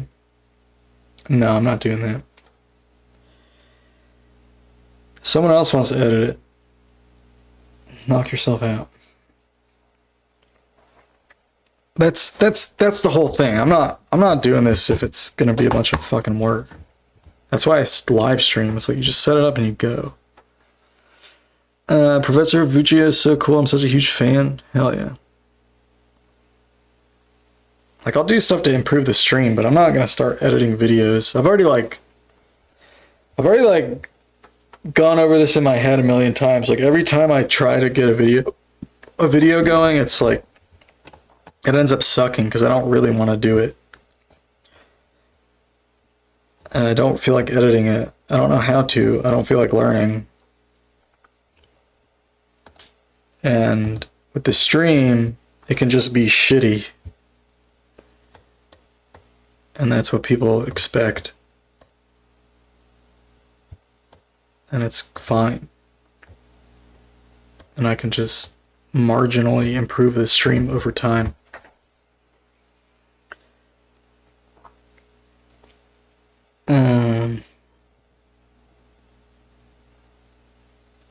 Sorry, Mr. Gorodorn. I thought you made videos sometimes. However, I never intend to make a burdensome suggestions.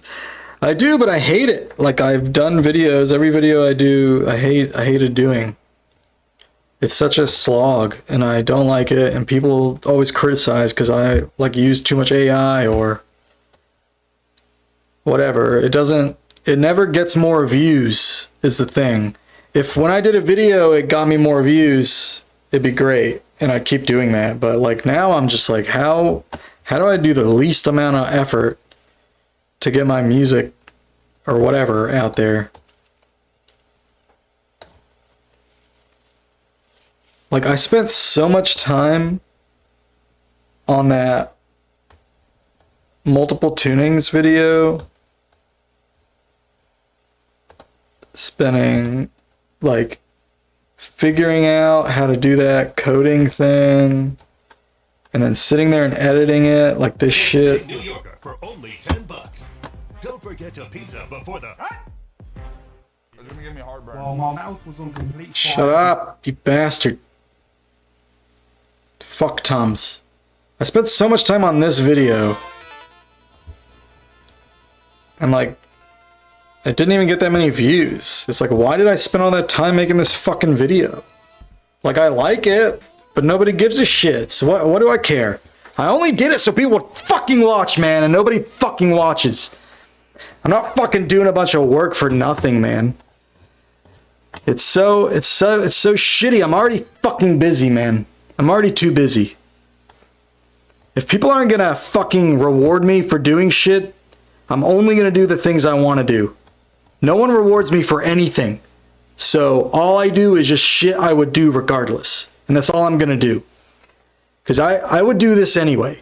I don't give a shit. Like, when 0 people are watching, it's like, okay, well, I'm just doing what I'd be doing. There's a fucking camera on.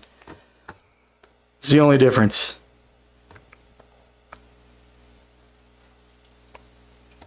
The episodes where I'm editing were good episodes. Yeah, but I'm not making music while I'm doing that. I'm just fucking making a video. It's like, what? Why? And there are people who are actually into that stuff, into making videos. Like, nobody's like, hey, I'll make a video for you. You know what I mean? Yeah, you watched it. Thank you, Mr. Leakey. I'm glad. And look, I like the video. It's one of my favorite videos, but I don't feel like doing that again.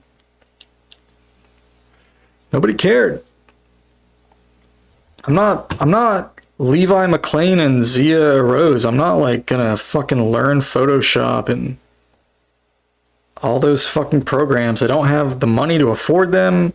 I don't have the patience or the time to sit there and figure out how they work. And then the stuff that I do spend time on, nobody cares. Nobody gives a shit. The people don't want what I have to offer. So when that changes, everything else will change, because people will go, oh, I really like what you're doing. You want me to help you with a video? Nobody asks me. Nobody offers to make a video, even for money. Nobody's like, hey, throw me a couple bucks. Nobody does shit. They don't give a shit. So there you go. Y'all want me to make a video? Send me money. Send me money to make a video and I'll make a video. I'm not doing that shit again.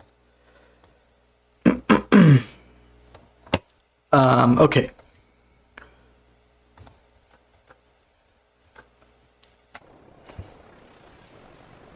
Just making music. I gotta practice Lumitone. I gotta get good at producing. You're fine, Mr. Leakey. I'm just ranting. Life pisses me off, man.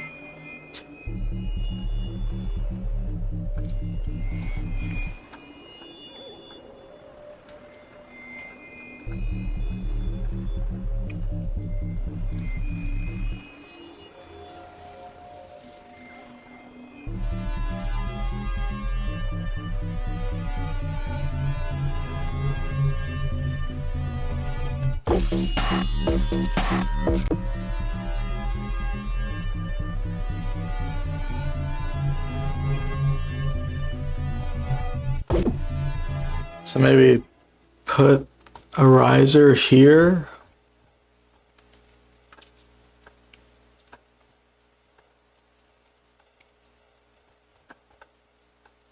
Oh man, it's already been 4.5 hours. What time is it? Oh, it's like 2:20. Shit. I'm getting so cranky. Maybe I should quit streaming. Here, I'll try to come up with a riser, and then we'll reassess. Should help you reach the masses and you convey so many wisdoms. However, all I can do is suggest marketable song titles. Thank you, Mr. Leakey. Your suggestions are invaluable.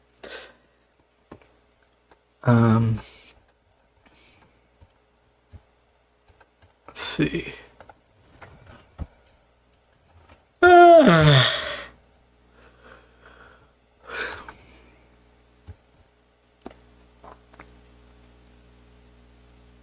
I guess I'll try to make a riser in Zebra.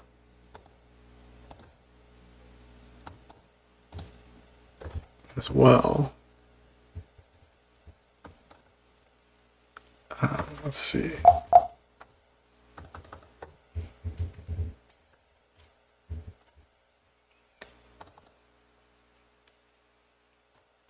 Every day I thought maybe if Mr. Leakey makes Miss Gordon chuckle, maybe momentarily delighted. That's right, you've made me chuckle so many times. Thank you, Mr. Leakey. You're a bright glimmer of hope in a cloudy sky. All right.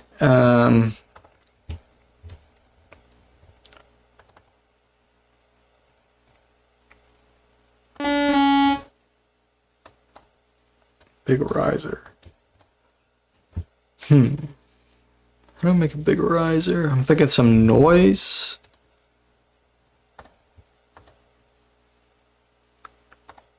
Will be a good start.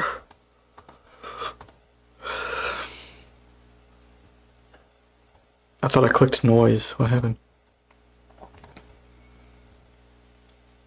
MSEG on the level.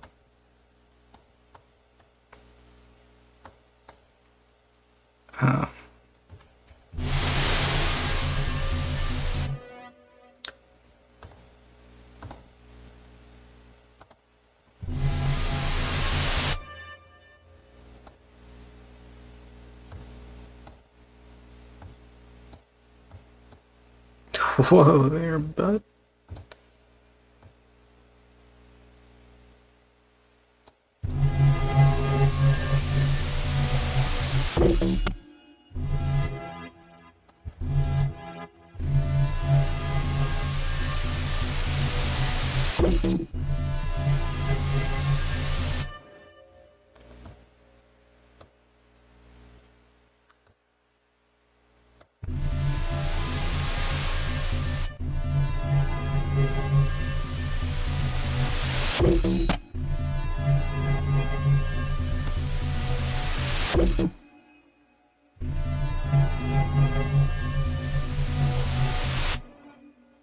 I'm gonna put the drop on the little rest in there too, though. Let's go ahead and put that in so we know what it's gonna sound like.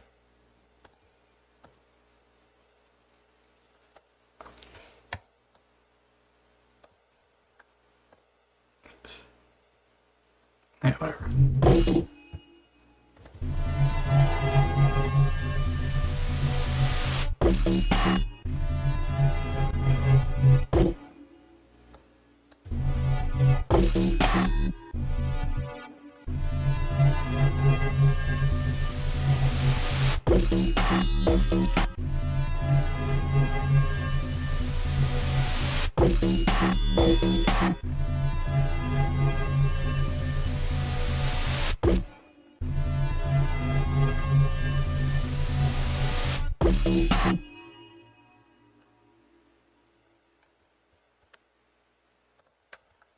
I think it's cut a lot faster.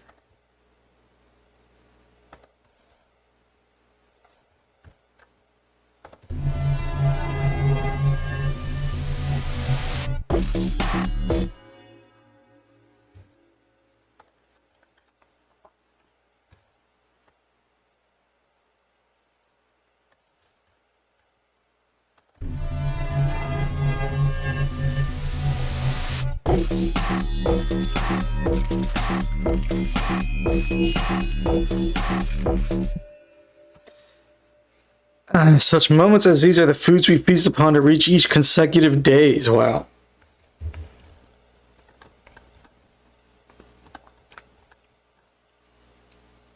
Yeah. Anyway, sorry I'm such a fucking bummer, but...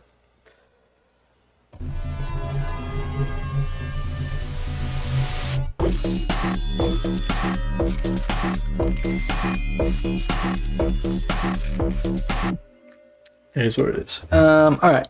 So, let's try putting the noise into something to make it a little more interesting. Maybe throw this into a modal. Or, I already have a modal synth. Maybe throw this into a comb.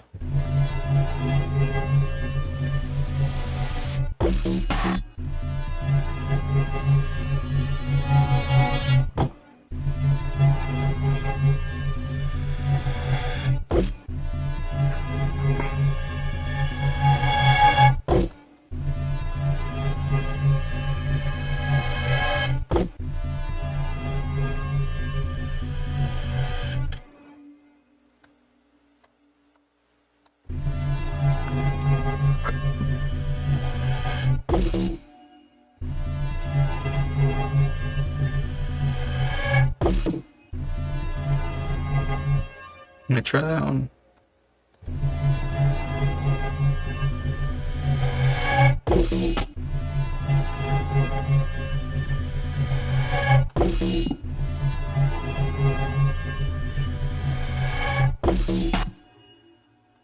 It stretches out a little longer.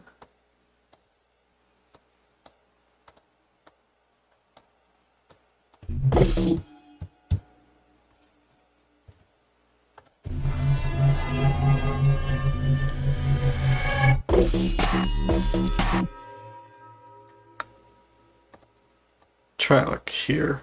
Oops. Try like here instead.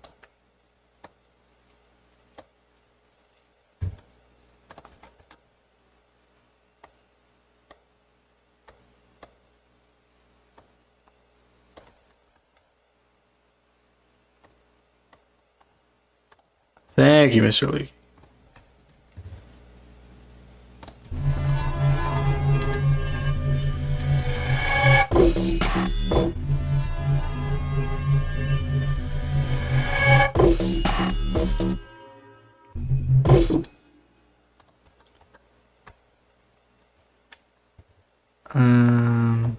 I think this could be really short.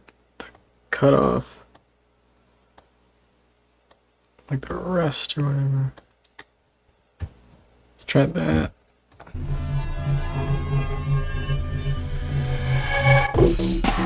That's too short. Okay, we found the two little points. Let's pull it back a little bit. Let's try this.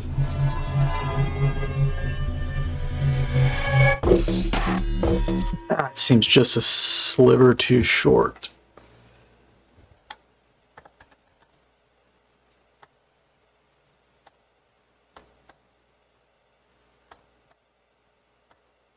Let's try that.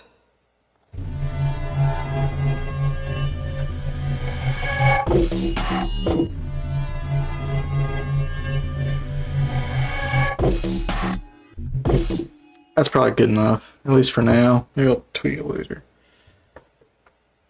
So I think we're a little wider at the beginning than we were.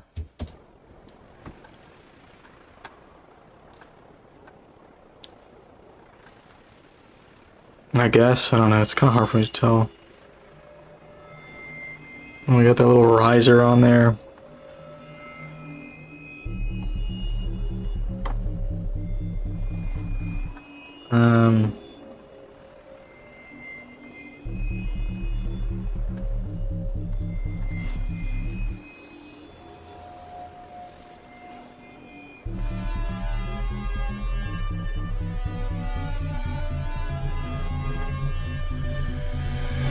All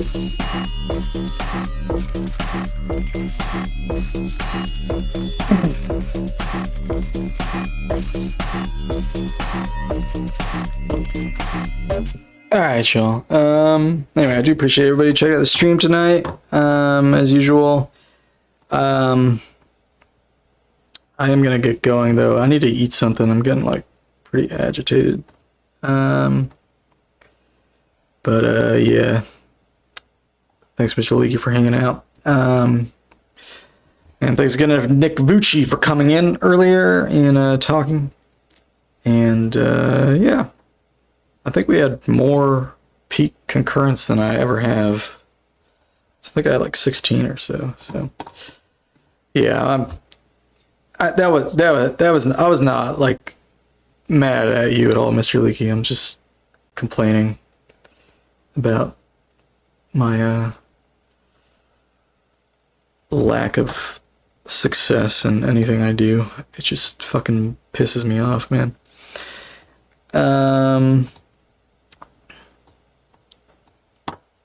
Yeah, it's got nothing to do with you.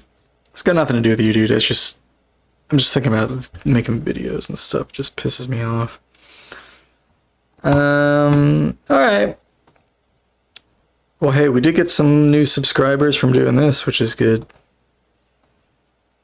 Doing the interview. So, I guess this was a good idea. And yeah, Delta Quartz will be here in a couple weeks. But yeah, I'll be back tomorrow. Doing the usual thing. And yeah, hope to see y'all then. Have a good rest of your day, rest of your night. Later.